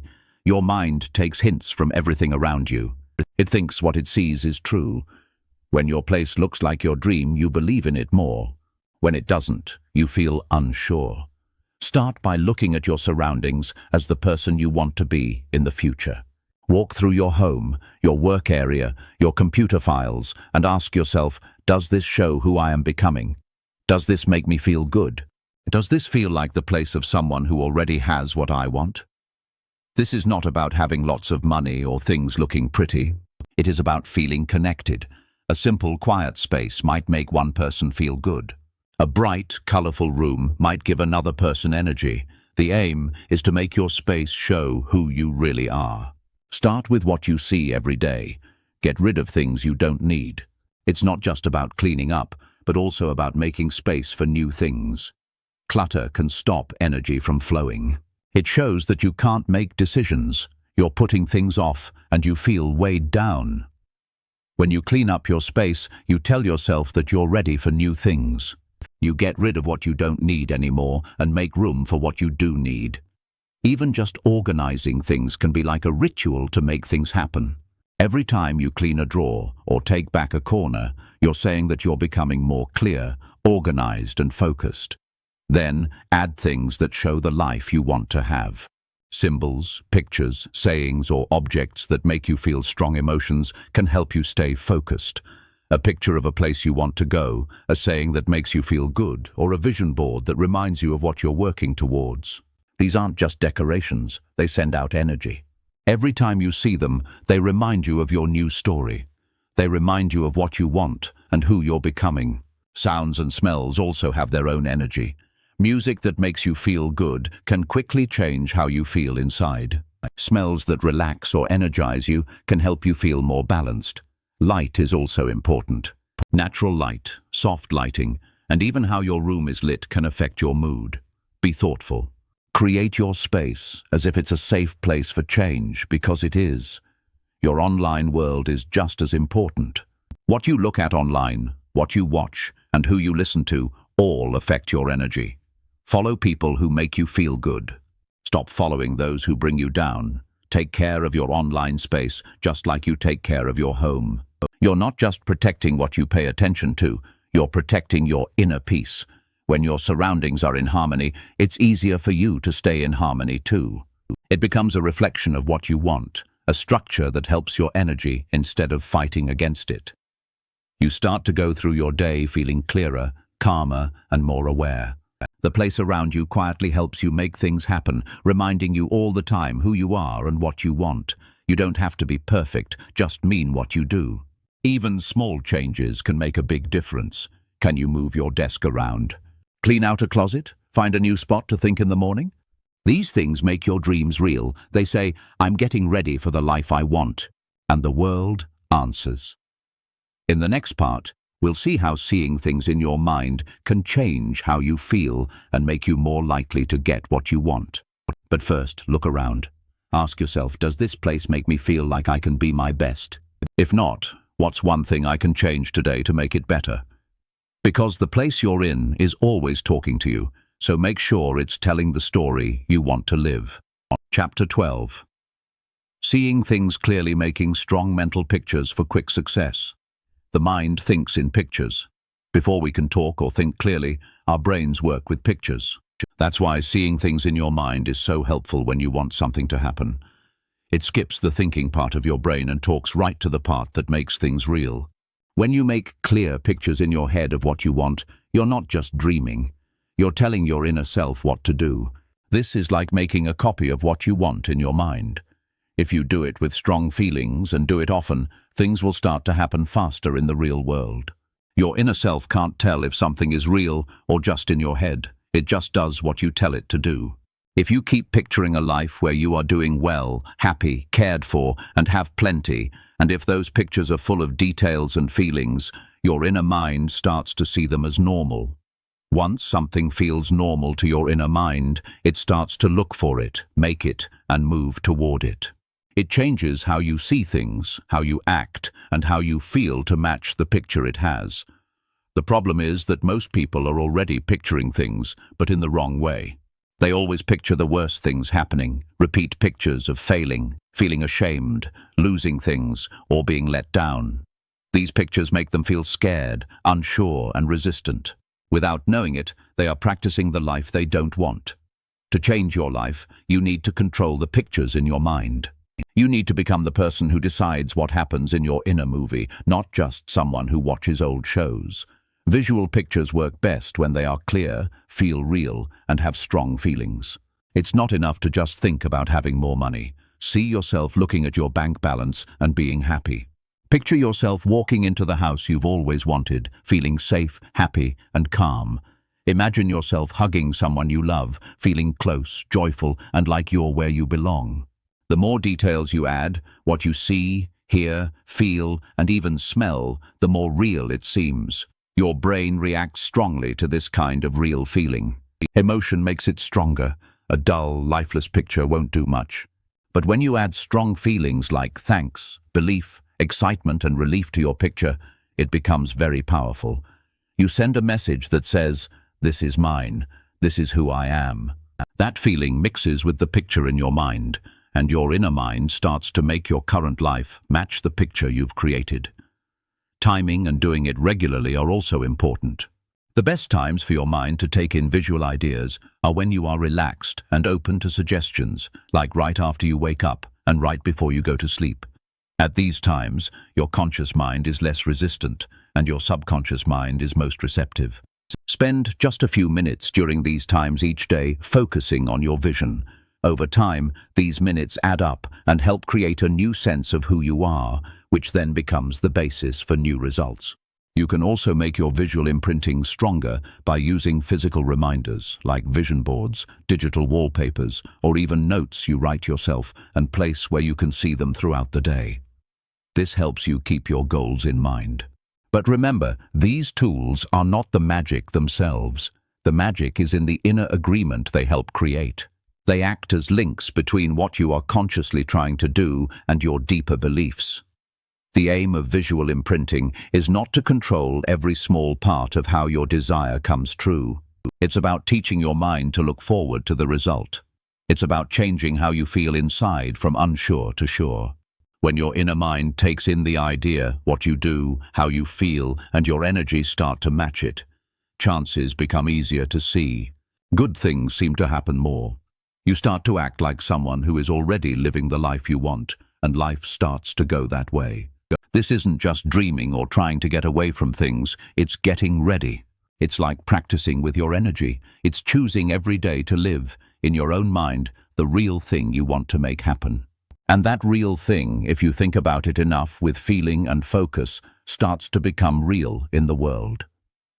In the next part, we will talk about the rule of assuming and how your inner sureness makes your outer results. But before you do that, promise yourself this. Take a few quiet minutes each day to close your eyes and see. See yourself already having it, feel it, live it before it happens. Because when you make it clear enough in your mind, the world will have to follow. Chapter 13. The Law of Assumption. Living as if you already have what you want. What if the quickest way to get what you desire was to believe it's already yours? Not hope, not wish, not try, believe. The law of assumption is based on this idea. What you believe to be true becomes your reality. It's a stronger, faster way to align with your desires than just thinking good thoughts or making plans. When you believe something, you accept it fully. You live as if it's true, and this change in viewpoint makes a big difference. Most people live by reacting to things. They respond to what's happening now and build their sense of self around it. They say, "I feel successful when I see results," or "I believe in love when someone shows it to me," but this gives your power to something outside yourself. It says, the world must change before you can. The law of assumption turns that around. It asks you to go first, to start with trust, to act like you already have what you want before you see it. Because acting like you have it makes it happen, and then you see the proof. Believing isn't just dreaming. It's a real choice. It's deciding to live like what you want is already yours. To talk, think, feel, and act like the person who already has it. This isn't just make-believe. It's choosing. Choosing to bring the feeling of the future into today. Choosing to trust what you feel inside more than what you see right now. The power of believing is in how it changes you. When you believe you'll succeed, you feel calmer. You stop trying so hard to prove yourself or worrying. You just feel like you already have it. That feeling lines you up with what you want. It changes how you talk, what you expect, and what you're ready for. People can feel that kind of confidence. The world shows you what you think you are. Notice the small but big change between someone wanting a job and someone who walks into an interview knowing they are right for it. One feels like they need to be picked. The other feels like they already belong.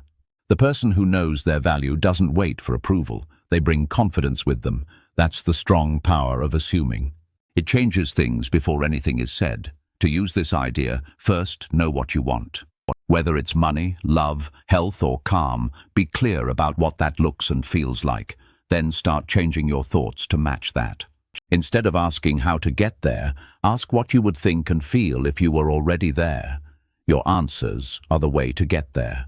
If you want to feel safe, think thoughts that say you are safe. If you want love, believe you are already loved and valued.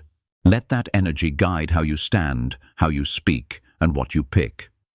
Assuming things works best when you do it again and again. It's not just saying it once, but always acting like it's true. You might still have doubts or old habits, but you need to keep going back to what you've decided is real. Like muscles get stronger when you use them a lot, your new assumptions get stronger the more you act like they're true. You don't need to know all the details about how what you want will happen. You just need to believe that it's already done. How it happens is not your problem. That's up to timing, situations, and the universe working things out. Your job is to keep feeling like it's real, because when you do, your thoughts become more powerful, your actions make more sense, and you become more convincing. Living this way takes bravery. It asks you to let go of how things look, to trust in what you can't see yet, and to keep choosing to trust, even when things take time. But it also makes you free. You stop trying to force things to happen and start living in a way that matches what you want. And that matching, steady and real, is what makes what you want happen for sure. In the next part, we'll look at how the thoughts you have each day either help or hurt what you're trying to believe. But for now, ask yourself, what do I think is true? And does that thought match the life I want to live? Because when you change what you think is true, you start changing what happens to you. Chapter 14. Taking care of your mind. Protecting your mind from hurting itself. Your mind is always paying attention. Every thought you have, every belief you hold, every story you tell yourself becomes part of the energy you send out to the world. That's why it's very important to control what you think about if you want to make things happen. Just like your body shows what you eat, your life shows what you think about all the time. Controlling your thoughts isn't about stopping bad thoughts or always acting happy. It's about really knowing what you're saying to yourself inside and choosing which thoughts you let stay with you. Most people don't really pay attention to what they're thinking during the day. Their minds just go on their own, repeating worries, fears, memories, and stories that don't match the life they want. These thoughts might seem unimportant or just like habits, but they matter. One thought that makes you feel weak, if you think it enough, becomes something you believe. And what you believe changes how you act, your energy, and what happens to you in the end. Controlling your thoughts starts with knowing what they are. Start paying attention to what you're saying to yourself. Pay attention to the words you say to yourself during the day, especially when you're stressed, bored, or unsure. Are you cheering yourself on or putting yourself down? Are you expecting good things or bracing for bad things? The point is not to judge your thoughts, but to notice them. You can't change what you don't know. Once you're aware, the next thing to do is change direction. When you notice a thought that goes against what you want, stop. Ask yourself, does this thought help me create the life I want? If not, pick a better thought. It doesn't have to be the complete opposite, just something that makes you feel stronger. If you think this will never work, you could say, I'm learning and I believe in the process. This small change can make a big difference over time, changing how you react inside. Taking care of your mind also means avoiding things that negatively affect your thinking. Pay attention to what you see, hear, and experience. If you're always around bad news, worry, or feeling like there's not enough, it's tough to stay positive. Choose what you take in. Listen to people who encourage you. Read things that make you feel good. Go to places that give you energy. Your mind is just as important as your body. A great way to train your mind is to write down your thoughts every day. Start your day by saying what you want. Talk about your goals as if they're already happening. Say how strong, focused, and valuable you are. This helps you stay positive all day and gives your mind a clear plan. When you write about your future, you give your mind something to work towards. Another helpful thing is to stop negative self-talk. When you feel unsure during the day, talk to that feeling. Tell it that it's not your story anymore, or that you're choosing to believe something new. The more you stop old ways of thinking, the more room you make for new ones. After a while, these changes become normal for you, and your mind starts to help you instead of working against you. This takes time and effort. Your brain has probably been thinking in certain ways for a long time, so you won't change them quickly. But every time you pick a thought that makes you feel stronger, you change things a little. You take back control of your mind. As your thoughts change, so do your feelings, your energy, and what you attract into your life. Taking care of your thoughts is a way of respecting yourself. It means not letting your past, your worries, or the world's negativity control you. It means protecting your mind and choosing what you let in. When you take care of your thoughts, you take care of your future, and the world is good to you in return. In the next part, we will see how time can change to help you when you are really sure of yourself. But for now, remember this: your thoughts are like seeds. Take care of them, keep them safe, and most importantly, pick them carefully, because they are making the life you will have. Chapter 15. Changing time, making thoughts come true faster. Time is not as set as we think. What we call time is often how well we are lined up with what we want, not a set plan. When your thoughts, beliefs, feelings, and actions all agree with what you want, things tend to happen faster, more easily, and often in ways that don't make sense. This is what it means to change time, making the time between when you ask for something and when you get it shorter. Most people think that what they want will take a long time. They say things like, "I'll get there someday," or "It takes years to be successful," or "I'm slowly working toward it." These thoughts might be true, but they are limits you set for yourself. Your inner mind takes these thoughts as orders. If you think what you want is far off, your life will show that distance. You will always be trying but never getting. Time in making things happen can change. It gets longer or shorter depending on how much you fight against it or agree with it. When you are full of doubt, worry, and inner fighting, getting what you want feels like it takes longer because your energy is spread out. But when you are focused, clear, and feel in tune, things happen faster. Chances seem to come from nowhere. People connect easily. What seemed far away starts to feel close, because in energy it already is. This doesn't mean everything happens right away. There is a normal way things happen. Seeds still need time to grow roots, but changing time means taking away the extra weight caused by not being in tune mentally and emotionally. It means living like you already have what you want. You match yourself to it now, so you draw it nearer as you live feeling that way. One way to make things happen faster is to really feel like you already have it. Instead of thinking about how long it might take, focus on how it feels to already have it. How would you think, act, and be if it was already yours? When you feel that way, the future, you and the you now start to come together. And the world, which always answers how you feel, changes to match. Another big change is to stop asking, "When will it happen?" Always thinking about when makes things take longer. It makes you stressed and shows you don't believe. If you believe, you don't ask when. Believing means it's coming and you keep going. You don't need to control time. You need to keep feeling like it's yours. If you do that, time will work for you. Using pictures and writing things down can also help make your dreams come true faster. When you keep imagining and feeling what it's like to already have what you want, you teach your inner mind to believe it's real. When your inner mind thinks something is real, it happens faster. The more real it feels inside, the quicker things change outside. This is because your inner mind likes things that feel safe and normal. If success feels normal, it comes sooner. Doing things that you feel inspired to do also matters. Sometimes things happen suddenly, and other times they happen step by step. Either way, when you're willing to take action, when you feel guided, things move faster.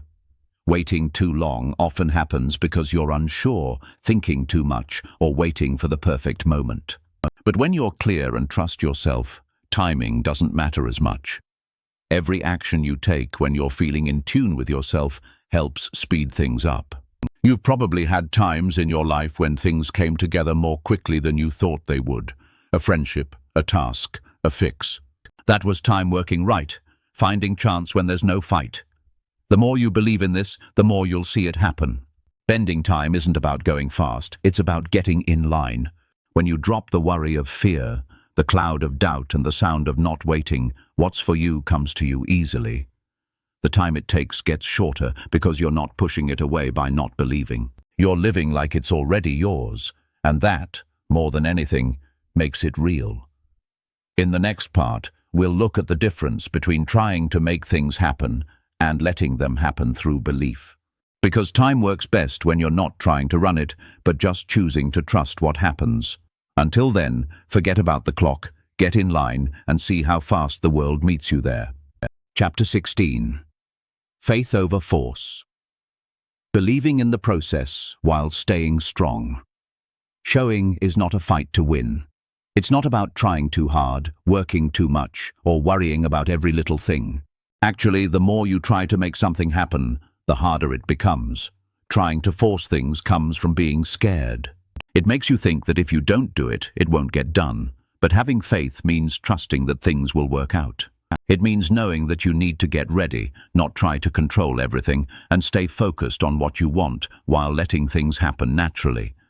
Trying to force things makes you tired. It makes you think that things aren't going well unless you're always doing something, fixing something, or trying to prove yourself.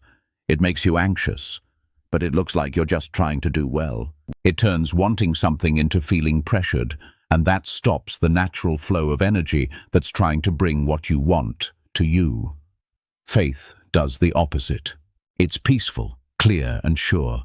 It knows that what you're supposed to have is coming. It lets you stop worrying about every little step and instead helps you stay ready for it. This doesn't mean you do nothing or stop trying. Faith isn't about doing nothing. It's about doing things because you trust, not because you're scared. When you act with faith, you move forward with a reason, but without being worried. You do what you feel you should do, and then you let it go. You stop checking your progress by looking at results all the time and start checking it by how you feel inside. Do you feel right? Do you feel calm? Are you open to things? These are the new ways to know if you're doing well. When you use force, you're often trying to change things. You have a certain idea of how things should happen, and if it doesn't happen that way, you feel like you've failed. But getting what you want often happens in ways you don't expect. The way to get what you want might have surprises, delays, or chances that seem like they're taking you the wrong way. If you're trying to control everything, you'll miss them. Faith lets things happen that you don't know about. It knows that sometimes the best way to move forward is the way you didn't expect. Trusting the way things are going means letting the energy you've started use its power to help you. It means thinking that the world is not just there but is smart, that life is not trying to hurt you but is helping you grow. This thought makes you feel safe, and feeling safe is very important for getting what you want. When you feel safe, you don't try to run after things, and you don't start to wonder if things will go wrong. You become ready to take things in. One easy thing you can do to stop pushing and start believing is to see how you feel. When you think about what you want, do you feel tight or calm? Are you trying to grab it, or are you letting it come? If your body feels tight, your thoughts are going around and around, or you feel like you have to get it now, that means you're trying to force things to happen. Stop for a moment. Take a breath. Tell yourself that your job is to stay in tune, not to worry. Say to yourself, it's already working, and let that idea make you feel steady. Believing is not just hoping for the best. It's knowing deep down. It's clear that what you want didn't just pop up out of nowhere. It's here because it's meant for you. You don't have to solve every little detail. Just keep a clear picture of what you want. Truly believe you already have it, and know that being in tune with this feeling is all you need to do. The world reacts to confidence, not neediness. When you stop pushing so hard, you can actually enjoy the journey. You're no longer holding off on being happy until you get what you want. Life isn't a test you have to ace to get a prize. You begin living right now as the person you're growing into. By doing this, you create a sense of completeness, which is super attractive. In the next part, we'll look at how to kick off your day feeling aligned and focused, building energy from the second you open your eyes. But for now, keep this in mind. Believing is powerful. It's not being helpless, silly, or just sitting around. It's choosing to have faith in your own energy, the road you're on, and how things are unfolding. Quit trying to force things. Start trusting. That's when things start to happen. Chapter 17. The Great Morning. Habits that help you attract good things every day. The way you start your day affects everything that comes after. Your first thoughts, choices, and actions all have power.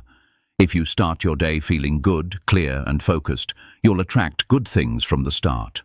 If you start feeling hurried, upset, or unfocused, you'll spend the day trying to get back on track. To attract good things, you need a good morning, not a perfect one, but one where you're aware and present. Your morning is the best time to influence your mind. Right after you wake up, your brain is still relaxed and open to ideas. You're not yet fully thinking logically or feeling scared or resistant. This makes it a great time to fill your mind with positive intentions. What you eat first thing sets the tone for your body and mind all day.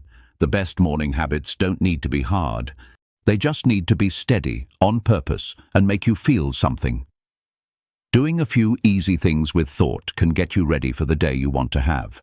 One of the best things to do is set your mind right. Before you look at your phone or get busy, take a second to ask, who do I want to be today? What kind of feeling do I want to have? What do I want to get or be like? This makes you think about where you're going instead of letting the day run you. How you feel is also key in the morning. Starting the day thankful makes you feel good and helps you see the good things around you. You can write down 3 things you're happy for or just feel thankful inside. Thankfulness helps you feel like you have enough. It helps you remember that you already have everything you need. And when you feel complete, you start to get even more. Thinking about what you want is also helpful in the morning. Close your eyes and imagine your perfect day.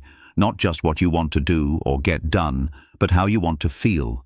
See yourself going through the day easily, feeling sure of yourself and attracting good things. Imagine yourself handling problems calmly, speaking clearly, and noticing good coincidences. This mental practice trains your mind to expect good things and to be in harmony with your goals.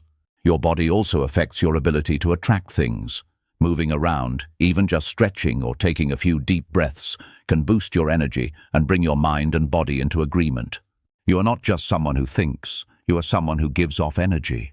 Physical activities help get rid of bad energy and get your good energy flowing. Positive statements can also strengthen your focus. Say these words out loud or write them down. Make them easy to understand and full of feeling. Say what you want to feel, who you are turning into, and what you are letting into your life. Today, I am ready for amazing things to happen. I believe things will happen at the right time. I am in tune with plenty, comfort, and meaning. These words guide you. The secret to a great morning is not what you do, but how you do it. You could spend half an hour thinking quietly but feel stressed, or you could spend 5 minutes being still and feel calm and strong. Being present is what makes it work. When you start your day with a goal, even small things you do have a big effect. Making a morning plan that fits you doesn't mean making things hard or complicated. It means picking things to do that make you feel better, even in small ways. You can start slowly, begin with one thing, and add more as it feels right. This is not about being in charge, it's about being in sync. When you make a habit of checking in with yourself every morning, your inner peace grows stronger. You're always sending out a message to the world. That message is clearest in the morning. Make it a good one. Before the day pulls you in different directions, give yourself time to be still, focused, and clear. Decide how you want to feel and act, and the rest of the day will start to fall into place around that feeling. In the next part, we'll talk about how to keep your energy strong all day by setting healthy limits. But for now, think about what the best version of yourself does first thing in the morning.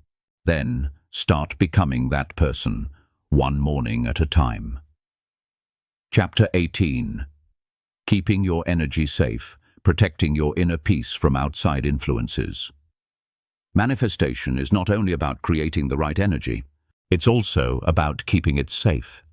Each day you go through places full of people, news, feelings, and things that pull your attention. Each of these has its own energy that can affect you. If you don't have strong limits, your own energy can be easily changed. What you let into your life, what you focus on, and who you are with all affect how well you can stay true to what you want. That's why building energy limits is not just a good idea. It's a must. Your energy is like your money. You need to take care of it. You wouldn't leave your house open for anyone to come in, move things around, or take your money. But that's what many people do with their energy. They let every voice, feeling, or request change how they feel. They focus on things that make them tired, take on feelings that aren't theirs, and feel worn out at the end of the day without knowing why. Energetic limits are like unseen lines that keep you safe and in tune with yourself. They're not about being alone, but about knowing what's good for you. They help you stay connected to yourself as you live your life. When you have clear limits, you can care about others without taking on their pain. You can be there for people without getting worn out. You can stay up to date without feeling stressed. Most importantly, you can keep making your own life without being dragged into feelings that go against what you want. Begin by noticing what changes your energy. Pay attention to how you feel after certain talks, activities, or places. Do you feel happy or tired? Do you feel open or closed off? Your body often knows the truth before your mind does. Feeling tired, stressed, or worried are signs that your energy is being affected. Listen to those signs. Your discomfort is a message, not a problem. Keeping your energy safe means making careful choices. Be careful about what you take in. News, social media, rumors, and bad feelings can weigh you down. They might make you scared, unsure, or cause you to compare yourself to others, which can weaken your spirit. You don't have to shut yourself off from the world, but you should choose what you let in instead of soaking everything up.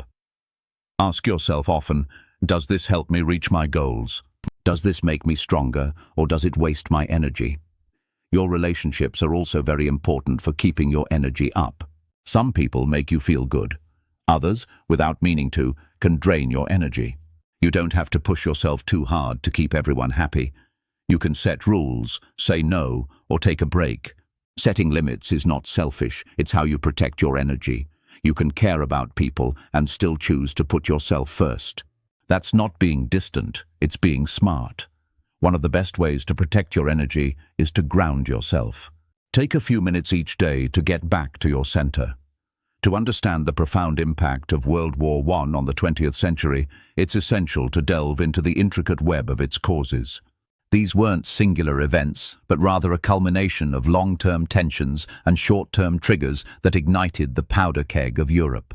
Militarism. The late 19th and early 20th centuries witnessed an unprecedented arms race among the major European powers. Fueled by nationalistic fervor and imperial ambitions, countries like Germany, Great Britain, and France engaged in a relentless build-up of their military forces. This militarization created a climate of suspicion and fear, where each nation perceived the other's growing armies as a direct threat. Germany's ambitious naval expansion in particular alarmed Great Britain, leading to a naval arms race that further heightened tensions. The belief that military strength was a measure of national prestige and the glorification of war contributed to a culture where conflict was seen as inevitable, even desirable, by some segments of society. Alliances. A complex network of alliances obligated nations to defend one another in case of attack. These alliances, initially intended to maintain peace, ironically created a situation where a localized conflict could quickly escalate into a full-scale war. The two primary alliance blocs were the Triple Alliance, consisting of Germany, Austria-Hungary, and Italy, though Italy later remained neutral and eventually joined the Allied powers, and the Triple Entente, composed of France, Great Britain, and Russia. The existence of these alliances meant that when Austria-Hungary declared war on Serbia following the assassination of Archduke Franz Ferdinand, Germany was obligated to support Austria-Hungary, Russia was obligated to support Serbia, and France and Great Britain were subsequently drawn into the conflict. Imperialism. The pursuit of colonies and economic dominance fueled intense rivalries among the European powers. Competition for resources, markets, and strategic territories in Africa, Asia, and the Pacific created friction and mistrust. Germany, a latecomer to the imperial game, felt entitled to a larger share of the colonial pie and challenged the existing dominance of Great Britain and France. These imperial rivalries not only strained relations between the major powers, but also contributed to a sense of nationalistic pride and the belief in the superiority of one's own nation. Nationalism. A surge of nationalistic sentiment swept across Europe in the late 19th and early 20th centuries. This nationalism manifested in two distinct forms. In established nations like Great Britain and France, It took the form of patriotic fervor and a belief in their nation's cultural and political superiority. In the Austro-Hungarian Empire, however, nationalism manifested as a desire for independence among the various ethnic groups within the empire, such as Serbs, Croats, and Bosnians. These nationalist aspirations threatened the stability of the empire and created a breeding ground for unrest and violence. The assassination of Archduke Franz Ferdinand, heir to the Austro-Hungarian throne, by a Serbian nationalist was a direct consequence of these simmering ethnic tensions. The assassination of Archduke Franz Ferdinand. While the long-term factors created a volatile environment, the assassination of Archduke Franz Ferdinand in Sarajevo on June 28, 1914, served as the immediate trigger for the war. The assassination, carried out by Gavrilo Princip, a member of the Serbian nationalist group Black Hand, provided Austria-Hungary with the pretext it needed to take action against Serbia. Austria-Hungary issued a harsh ultimatum to Serbia, demanding, among other things, that Austrian officials be allowed to participate in the investigation of the assassination. Serbia's rejection of some of the ultimatum's demands led Austria-Hungary to declare war on Serbia on July 28, 1914. This act set in motion the alliance system, drawing the other major European powers into the conflict and plunging Europe into the devastating war that would reshape the 20th century. World War I was a cataclysmic event, and understanding its causes requires a careful examination of the complex interplay of militarism, alliances, imperialism, nationalism, and the fateful assassination in Sarajevo. These factors, combined with a series of miscalculations and diplomatic failures, led to the outbreak of a war that would claim millions of lives and leave an indelible mark on the world. To truly grasp the magnitude of World War I, it's crucial to understand the key battles that defined the conflict and shaped its outcome. These battles, fought on multiple fronts, showcased the horrors of trench warfare, the devastating power of new technologies, and the unwavering determination of soldiers on both sides. The First Battle of the Marne, September 1914. This battle marked a crucial turning point in the early stages of the war. The German army, advancing rapidly through Belgium and France, threatened to capture Paris. However, French and British forces, under the command of General Joseph Joffre and Field Marshal Sir John French respectively, launched a counter-offensive along the Marne River. The battle was a brutal and chaotic affair, characterized by intense fighting and heavy casualties. The French famously transported troops to the front lines in Parisian taxis, highlighting the desperate nature of the situation. Ultimately, the Allied forces managed to halt the German advance, preventing the fall of Paris and forcing the Germans to retreat to the Aisne River, where they dug in and established a defensive line that would become the Western Front. The Battle of Verdun, February-December 1916. Verdun stands as a symbol of the immense human cost of World War I. The German army, under the command of General Erich von Falkenhayn, launched a massive offensive against the French fortress city of Verdun, aiming to bleed France white. The battle raged for 10 months, transforming the landscape into a desolate wasteland. Both sides suffered staggering losses, with an estimated 700,000 casualties. Despite the enormous sacrifices, the battle ended in a stalemate, with neither side achieving a decisive victory.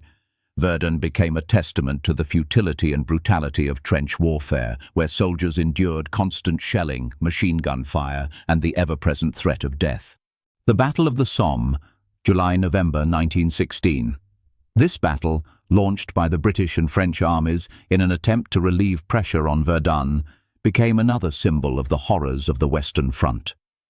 The first day of the battle, July 1, 1916, remains the bloodiest day in British military history, with nearly 60,000 casualties. The battle continued for months, characterized by relentless artillery bombardments and futile infantry assaults against heavily fortified German positions.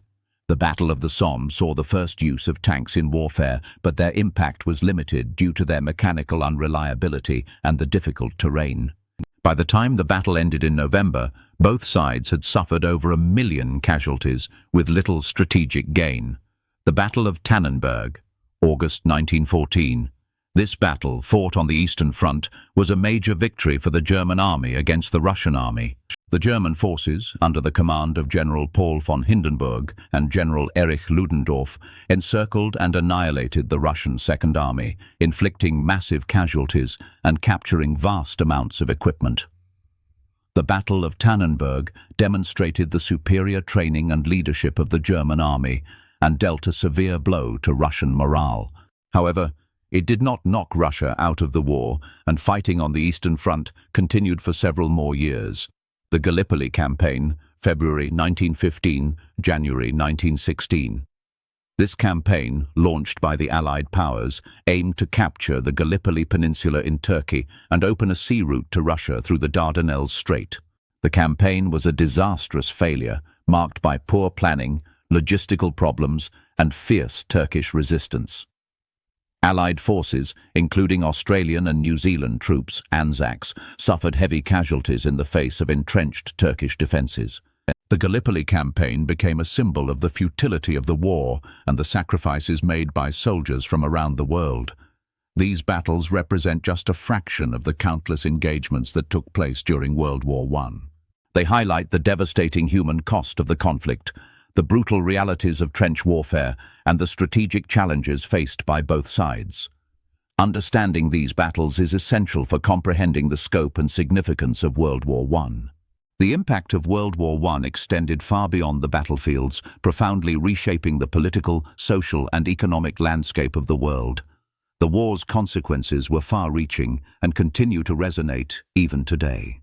Political consequences. The war led to the collapse of empires and the rise of new nations. The Austro-Hungarian, Ottoman, and Russian empires dissolved, giving rise to new countries in Eastern Europe, and this can be done by being still, spending time in nature, doing breathing exercises, or just closing your eyes and feeling your body. Think of your energy as a clean, strong container. Picture anything that isn't yours leaving you easily, and bring your energy back from anywhere it has gone. This makes your energy field stronger. Another helpful thing to do is to protect your energy. Before going into a difficult situation or being around people who drain you, imagine a clear shield around you. It should be strong, but able to bend. It could be light, glass, a color, or anything that feels right to you. Just by thinking about it, you create a border between your energy and the outside world. It's not about blocking things out, but about staying clear. The more sensitive and attractive you are, the more you need to protect yourself. Your good energy will draw attention, some helpful, some wanting to take your energy. The stronger your protection, the better you can choose who you let in. This helps your feelings stay steady, which is very important for making things happen. What you experience is based on how you mostly feel. The more you protect your feelings, the better things will turn out. You don't have to let everyone have your energy all the time. You need time to get better, grow, and make things happen without being bothered. Setting limits shows you value yourself. It means your feelings are important, your peace is important, and feeling good is what matters most. And the world pays attention to that. In the next part, we'll see how to use what's happening now to make your plans better. Because when your feelings are safe, the world around you will show you what's working and what's not, so you can improve. But for now, take care of yourself. Say no when you need to. Take a break when it feels right. And remember, every time you protect your energy, you protect the future you're making. Chapter 19. What the world tells you. How to use what's happening to you to help make things happen. What's happening now isn't a punishment, and it's not just random stuff. It's like a mirror showing what you mostly think, feel, and believe. This isn't to blame you, but to help you understand. Everything in your life tells you something about how well you're lined up with what you want, what you expect, and how you feel inside. When you see life as something that gives you feedback instead of something that's set in stone, you can use it to help make things happen. It works like this. You think and feel a certain way, and the world around you reacts to that. It shows you things, people, and events that match how you feel inside. Most people think they need to change what's around them to feel better. But really, when you change inside, the world changes with you. Your job is to look at what's happening without judging it and then change what you need to. Start noticing what keeps happening in your life. Do you keep having the same problems? Do you see the same things happening over and over in your friendships, money situation, or health? These things are not just random, they are hints. They show what you still believe, what you're still putting out there, and how you're feeling inside. If you want things to change on the outside, you have to change what's inside. For example, say you want to have lots of money, but you keep having surprise bills, losing chances, or not having enough. Instead of getting upset, ask yourself, what belief is causing this? Are you afraid you won't have enough? Do you think money is hard to hold on to? Do you secretly think that life is supposed to be hard? Use what's happening to find the story inside your head and then change it. This doesn't mean you're to blame for every bad thing or that you shouldn't feel your feelings. Life can be tricky, and things that are different will always happen. But seeing these differences can help us understand things better. It lets you fine-tune what you really want. When something you don't like shows up, it's a chance to say more clearly what you do like. This feedback isn't a bad thing, it's just a sign. The question is, are you paying attention? The world around you will also show how you're growing. When you start to change inside, watch for small signs that things are different. Maybe you feel more relaxed in situations that used to upset you. Maybe a talk that would have turned into a fight now ends with everyone understanding each other. Maybe you start meeting people who help you with your ideas instead of making you tired. These moments are also part of the process. Be happy about them. They show that things are changing for the better.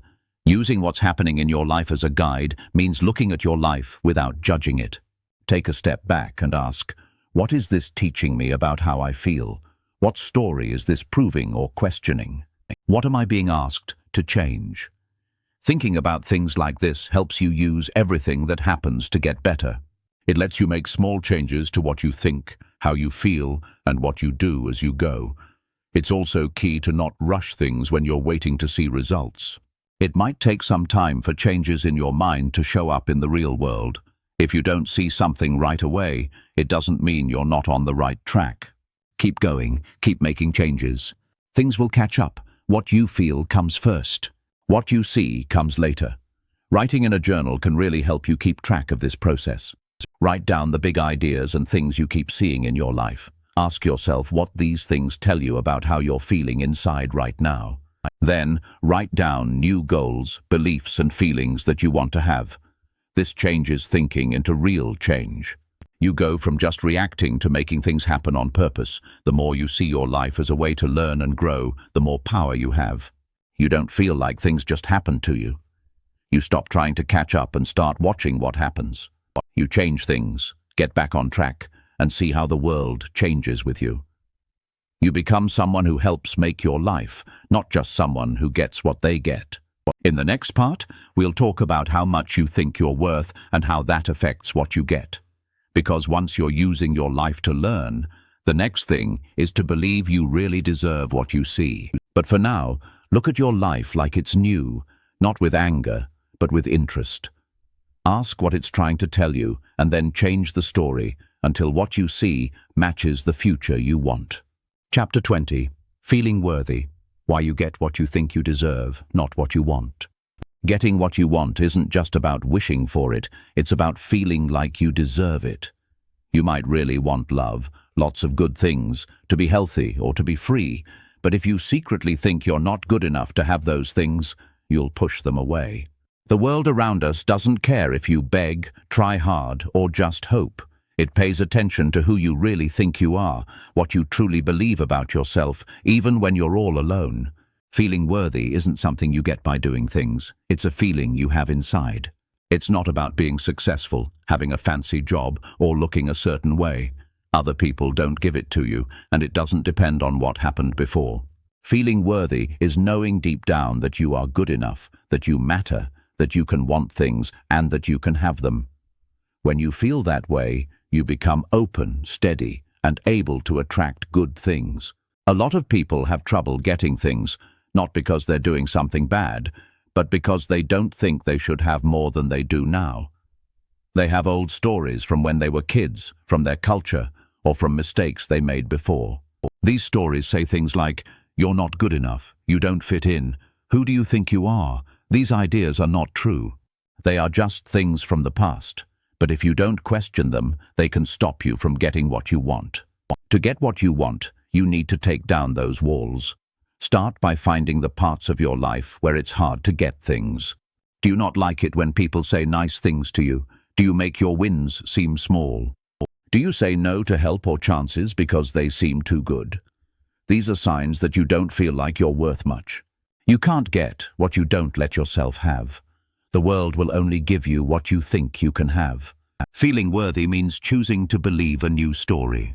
It means looking at yourself and knowing that you are good enough just as you are.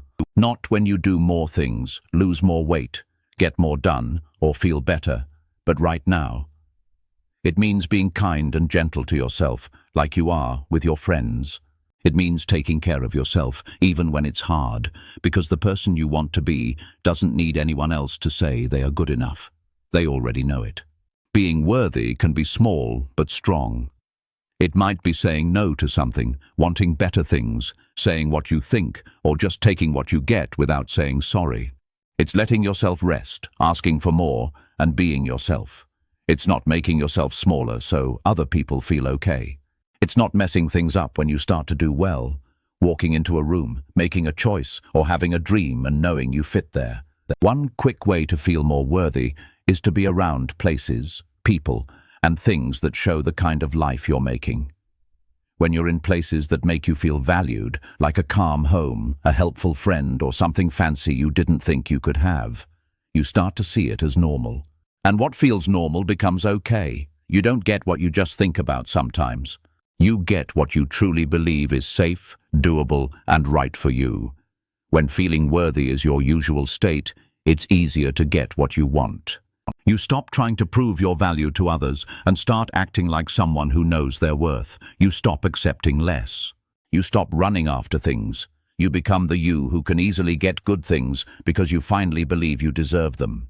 In the next part, we'll talk about how repeating things is powerful.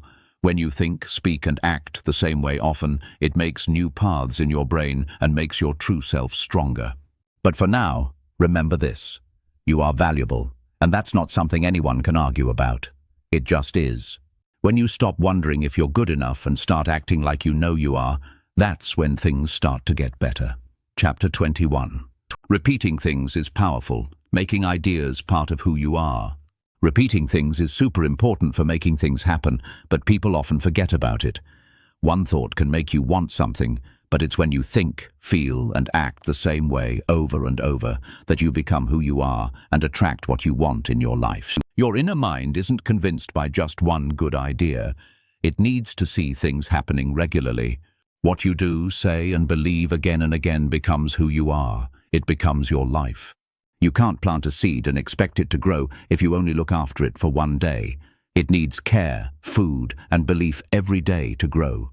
The same is true for how you think and feel.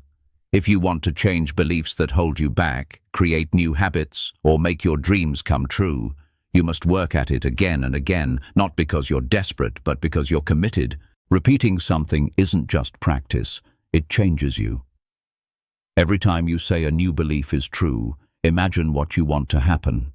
Act like it's already real, or stop an old habit. You're creating a new path in your brain. At first, these paths are weak and strange, but as you repeat them, they get stronger. They start to take over the habits that used to hold you back. Your body adjusts. Your inner mind changes its usual way of thinking. What used to feel hard becomes natural. This is how you change who you are, not in one big event, but in small choices you make over and over. Each time you repeat something, it tells your mind, this is safe, this is real, this is me. Eventually, you don't have to try to be confident, have plenty, or be successful. You just are. It's because you've practiced it so much that you truly believe it. A common mistake is expecting quick change from doing something only now and then. People imagine things a few times, write some positive statements, or take one brave action and then feel bad when things don't change right away. But making things happen isn't magic. It's about building up speed. And speed comes from doing things regularly. It's about quietly and often, without notice, repeating who you want to be, even when things seem the same. One of the best ways to use repetition is by having routines in the morning and evening. These are times when your mind is most open to suggestions. Saying your positive statements, writing down what you want, or imagining your goals during these times helps make new beliefs stick. Repeating things at these times doesn't just affect your day, it affects who you are. Repetition is also found in how you talk. The words you use to describe yourself, your life, and what you want become instructions to yourself. If you keep saying things like, "I'm no good with money," or "I never finish what I start," your mind starts to believe it. But if you start saying things like, "I'm getting better with money," or "I easily finish what I start," and say it every day, your inner thoughts start to change. As time goes on, the words you say over and over become the reality you live in. Doing things over and over is another strong way to make changes. Doing something again and again, even in small ways, helps you feel more sure of yourself and gives you proof that you can do it. You don't have to do big things, just keep doing things regularly. Showing up every day for what you want to achieve, how you want to grow, and what you want to create trains your mind to know what success feels like. What you expect to happen is what you'll attract. Repeating things also shows the world that you're serious. It shows that you're not just playing around with change, but that you're really trying to make it happen. It sends a message that you're steady, clear, and focused. The world around you always reacts to your energy and will match that energy. This doesn't mean you have to be perfect. Sometimes you'll forget things, get sidetracked, or go back to old habits. But that's normal. What's important is that you come back, keep focusing on what you want, and keep choosing the future you want. If you do this enough, it will become a habit. That's when your life will start to change from the inside out. In the next part, we'll talk more about this idea.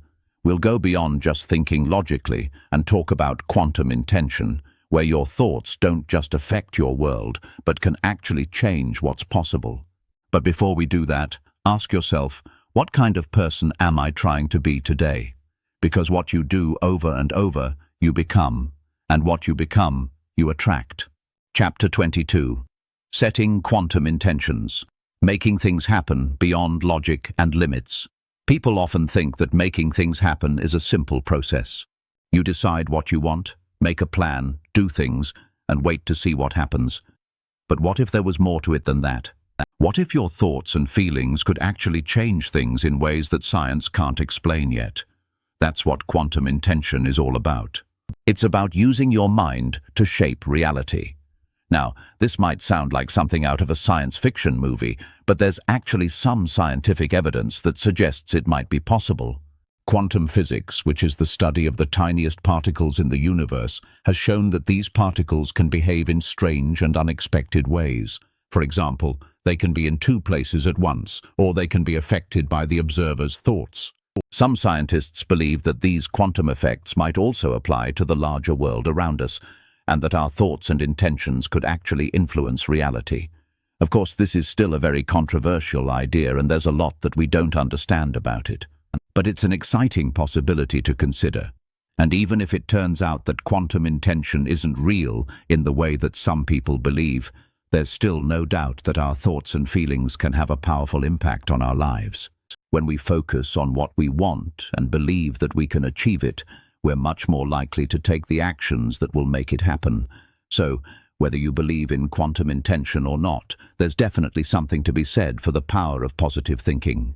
In this chapter, we're going to explore the idea of quantum intention in more detail. We'll talk about the science behind it, as well as some practical techniques that you can use to start manifesting your desires. Whether you're looking to improve your health, your relationships, your career, or anything else, quantum intention can help you to create the life you've always dreamed of. The illusion of linearity. Manifestation is not a linear process, despite how our minds like to categorize and understand it. Our brains are wired to perceive cause and effect as directly linked. We think A leads to B, which leads to C. This is how we make sense of the world and predict outcomes. However, quantum physics suggests that reality is far more fluid and interconnected than our linear minds can grasp. In the quantum realm, things don't always happen in a straight line. There are feedback loops, multiple possibilities unfolding simultaneously, and the observer's influence playing a crucial role. When we apply this understanding to manifestation, we realize that our intentions don't necessarily translate into reality in a predictable, step-by-step manner. There are many factors at play, some of which we may not even be aware of. Instead of trying to force a linear path, it's more effective to align ourselves with the desired outcome and allow the universe to orchestrate the details. This requires a shift in perspective from control to trust, from striving to allowing. It means surrendering the need to know exactly how something will manifest and opening ourselves up to unexpected possibilities. The quantum observer effect. One of the most fascinating concepts in quantum physics is the observer effect. It suggests that the act of observing a quantum system can change its behavior. In other words, the observer is not a passive bystander, but an active participant in shaping reality. This has profound implications for manifestation. It implies that our attention and focus can influence the outcome we desire. When we focus on lack or limitation, we reinforce those patterns in our reality. But when we focus on abundance and possibility, we open ourselves up to new opportunities and experiences. Our thoughts and feelings act as the observer, collapsing the wave function of potential into a specific reality. This is why it's so important to cultivate a positive and expectant mindset. By believing in the possibility of our desired outcome, we become active participants in bringing it into reality. The role of beliefs. Our beliefs are the foundation upon which we build our reality. They are the filters through which we perceive the world and the lenses through which we interpret our experiences. If we hold limiting beliefs, we will inevitably create a limited reality. For example, if we believe that we are not worthy of love or success, we will unconsciously sabotage our efforts to attract those things into our lives. Our beliefs act as self-fulfilling prophecies, shaping our thoughts, feelings, and actions in ways that confirm our existing worldview. To break free from these limiting patterns, we must first identify and challenge our negative beliefs. We can do this by questioning their validity, seeking evidence to the contrary, and replacing them with more empowering beliefs. It's important to remember that our beliefs are not fixed or immutable. They are simply thoughts that we have repeated to ourselves over and over again. With conscious effort, we can change our beliefs and create a new reality for ourselves. Tuning into the quantum field. The quantum field is a vast, invisible field of energy and information that permeates all of space and time. It is the source of all matter and energy, and it contains the potential for all possibilities. Some scientists believe that the quantum field is also the seat of consciousness, the place where our thoughts and feelings originate. To manifest our desires, we must learn to tune into the quantum field and align ourselves with the frequency of our desired outcome. This involves raising our vibration, cultivating positive emotions, and visualizing our desired reality with clarity and intensity. When we are in alignment with the quantum field, we become a magnet for the experiences and opportunities that we desire. We attract the people, resources, and circumstances that will help us to manifest our vision. This is not about wishful thinking or magical thinking. It's about understanding the underlying principles of reality and using them to our advantage. Overcoming limiting patterns. One of the biggest challenges in manifestation is overcoming our limiting patterns. These are the deeply ingrained habits of thought, feeling, and behavior that keep us stuck in our comfort zones and prevent us from realizing our full potential. Limiting patterns can stem from a variety of sources, including childhood experiences, past traumas, and societal conditioning. They often manifest as negative self-talk, fear of failure, and a tendency to self-sabotage. To break free from these patterns, we must first become aware of them. We can do this by paying attention to our thoughts, feelings, and behaviors in different situations. Once we identify our limiting patterns, we can begin to challenge them and replace them with more empowering ones. This may involve seeking therapy, practicing mindfulness, or working with a coach or mentor. It's important to be patient and compassionate with ourselves throughout this process. Breaking free from limiting patterns is not easy, but it is possible. With persistence and dedication, we can create new neural pathways in our brains and develop healthier, more fulfilling ways of being. The power of gratitude. Gratitude is one of the most powerful tools for manifestation. When we focus on what we are grateful for, we shift our attention away from lack and limitation and towards abundance and possibility. Gratitude opens our hearts and allows us to receive more of what we desire. It also creates a positive feedback loop, attracting more things to be grateful for into our lives. To cultivate gratitude, we can keep a gratitude journal, express our appreciation to others, or simply take a few moments each day to focus on the things we are grateful for. It's important to be specific and sincere in our gratitude. Instead of simply saying, "I'm grateful for my health," we can say, "I'm grateful for my strong, healthy body that allows me to move and experience the world with joy." The more specific and heartfelt our gratitude, the more powerful it will be. The importance of forgiveness. Forgiveness is another essential ingredient in manifestation. When we hold on to resentment and anger, we block the flow of positive energy into our lives. Forgiveness allows us to release the past and create space for new possibilities. It doesn't mean condoning or excusing the actions of others. It simply means letting go of the emotional baggage that we have been carrying around. Forgiveness is not always easy, but it is always worth it. It is a gift that we give to ourselves, freeing us from the prison of our own anger and resentment. To practice forgiveness, we can start by acknowledging our feelings and allowing ourselves to feel them fully. Then, we can begin to release the story that we have been telling ourselves about the situation. We can choose to see the other person as a fellow human being who is doing the best they can, even if their best is not good enough. Taking inspired action, manifestation, is not just about thinking positive thoughts and feeling good emotions. It also requires taking inspired action. This means taking action that is aligned with our desires and that feels good to us. Inspired action is not the same as forced action. Forced action is driven by fear, obligation, or a need to control the outcome. Inspired action is driven by passion, excitement, and a deep knowing that we are on the right path. Although this may be helpful sometimes, real creation, which is fast, surprising, and big, doesn't always happen in a simple way. It happens in big jumps, at times when things that seem impossible become real, when time gets mixed up, and when change happens so fast and well that it's hard to understand. This is what quantum intention setting can do. Quantum intention is not about trying to control what happens. It's about getting in such good agreement with how you want to be in the future that things start to change to match that. It's when you believe so strongly, when you have so much energy in one place, and when you see things so clearly that the future feels like it's right here with you. And because energy listens to things that are clear, life starts to go your way, not little by little, but all at once. The quantum field is not held back by time, space, or what's going on around you.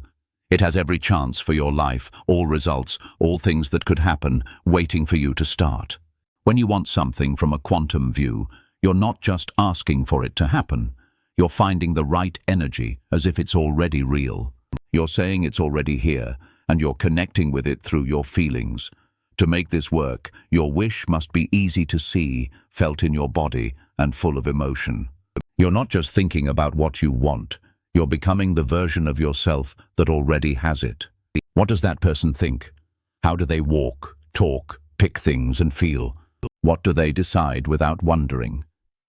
Quantum wishing is about closing the gap between who you are now and who you will be. The more you feel like that person inside, the faster the world outside will look like it. This way needs you to let go of logic. Logic wants to see proof before believing. To make something new happen using quantum ideas, you need to believe it's possible first, even before you see any proof. You have to be okay with taking steps without knowing exactly what will happen, trusting that things are getting better even if you can't see it, and saying what you believe is true even if you don't have proof yet. This way of setting your mind on something doesn't come from feeling safe, but from having faith. It's that faith, kept strong by clear thinking and strong feelings, that makes things start to happen. One way to set a quantum intention is by doing something simple but powerful. First, know clearly what you want to achieve, not just what it is, but how it makes you feel, how it makes your life better, and how it shows who you really are. Then, act like the person who already has it. Feel that feeling, let it fill you up. See it in your mind, talk about it, write about it, and feel it. Do this like it's a special ceremony, not just something you have to do.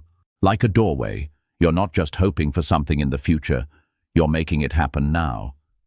Next, don't worry about when it will happen. This is where quantum intention is different from just setting goals. You're not stuck on when or how it will happen. You've already made it real in your mind. You've already said it's yours. Now keep feeling that way. Do things like that version of you would, and trust what happens. When you stop trying to make things happen and start feeling like they already have, the world has to change to match. Thinking in this way also means being ready for new ways to get what you want. What you get might come from places you didn't expect. Chances might show up that you didn't plan for.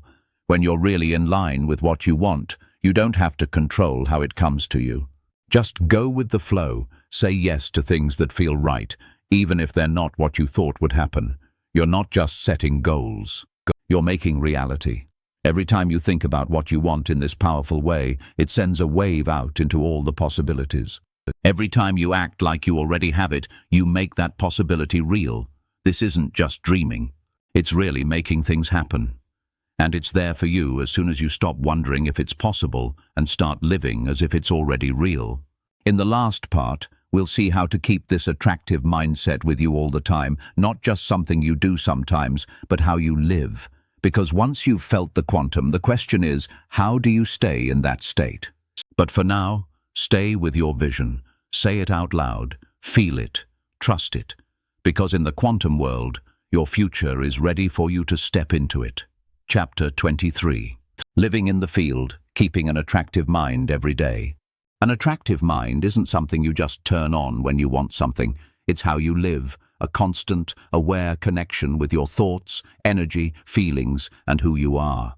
After learning how to match your desires, change your beliefs, and connect with quantum intention, the last thing is to make it part of your life. This means you don't just try to line up with good things now and then, but you start living that way all the time, easily and completely. To live in this way means you know you are always sending out a signal. Every thought, feeling, belief, and choice is sending a message into the world of what could be. That message is either bringing in what matches what you want or pushing it away. This isn't about being too careful or trying to be perfect.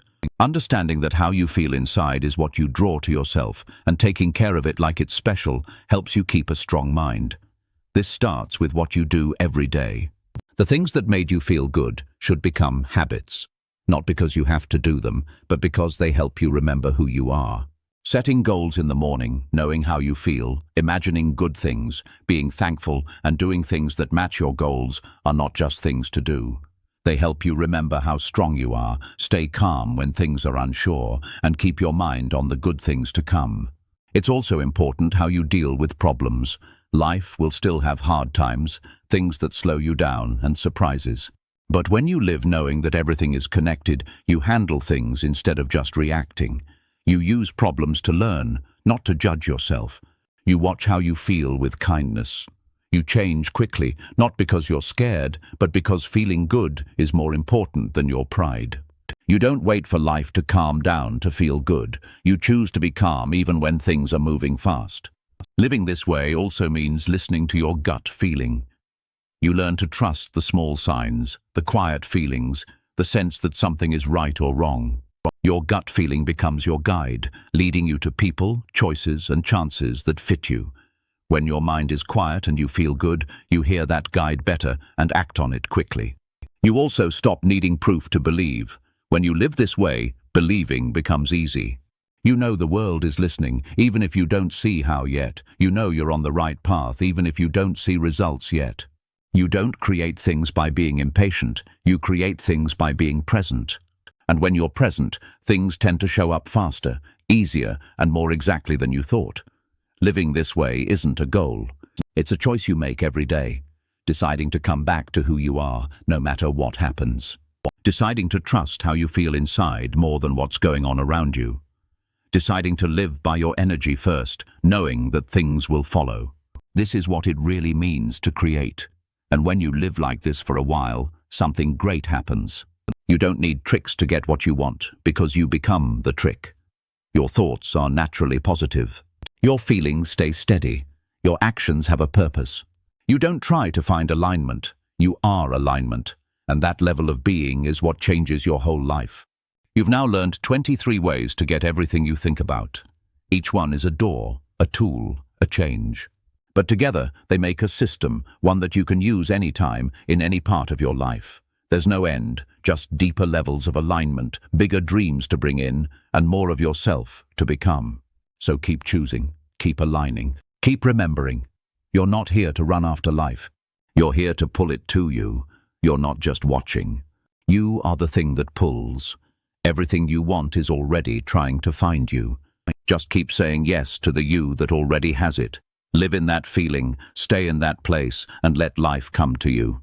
You are the thing that pulls. Everything you've read, done, and thought about on this path comes down to one thing.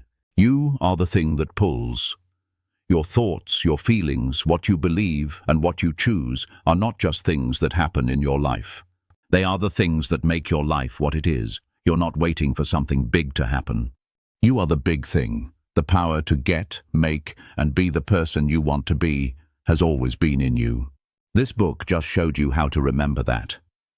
Getting what you want is not a trick or an easy way out. It's a way to live, choosing to be fully in charge of your thoughts and feelings so the world around you has to react. When you think on purpose, feel with awareness, and do things intentionally, things start to change and fall into place in amazing ways. But it's not magic, it's you. You make it happen. Your life is the result. Whether you want love, wealth, meaning, health, or calm, what you want is not just possible. It's showing you who you're supposed to be. What you want is not just a dream. It's a chance. It's asking you to get up, get in sync, and remember what you can do. When you truly act like you already have the life you want, that life will come to you more easily. This is what having a magnetic mind means. It's not about trying to control things, it's about being in harmony with yourself. It's about living in a way that is so true to who you are that the world around you can't help but show it back to you. You don't need to struggle to get what you want. You don't need to prove that you are good enough. You don't need to wait for someone to tell you it's okay. You just need to remember who you really are and act like it's important, because it is. The 23 ideas you've looked at are not strict rules. They are just things to help you remember. Use them when you feel like you're not on the right path. Go back to them when you forget how strong you are. Let them be the base for a new way of thinking, being, and making things.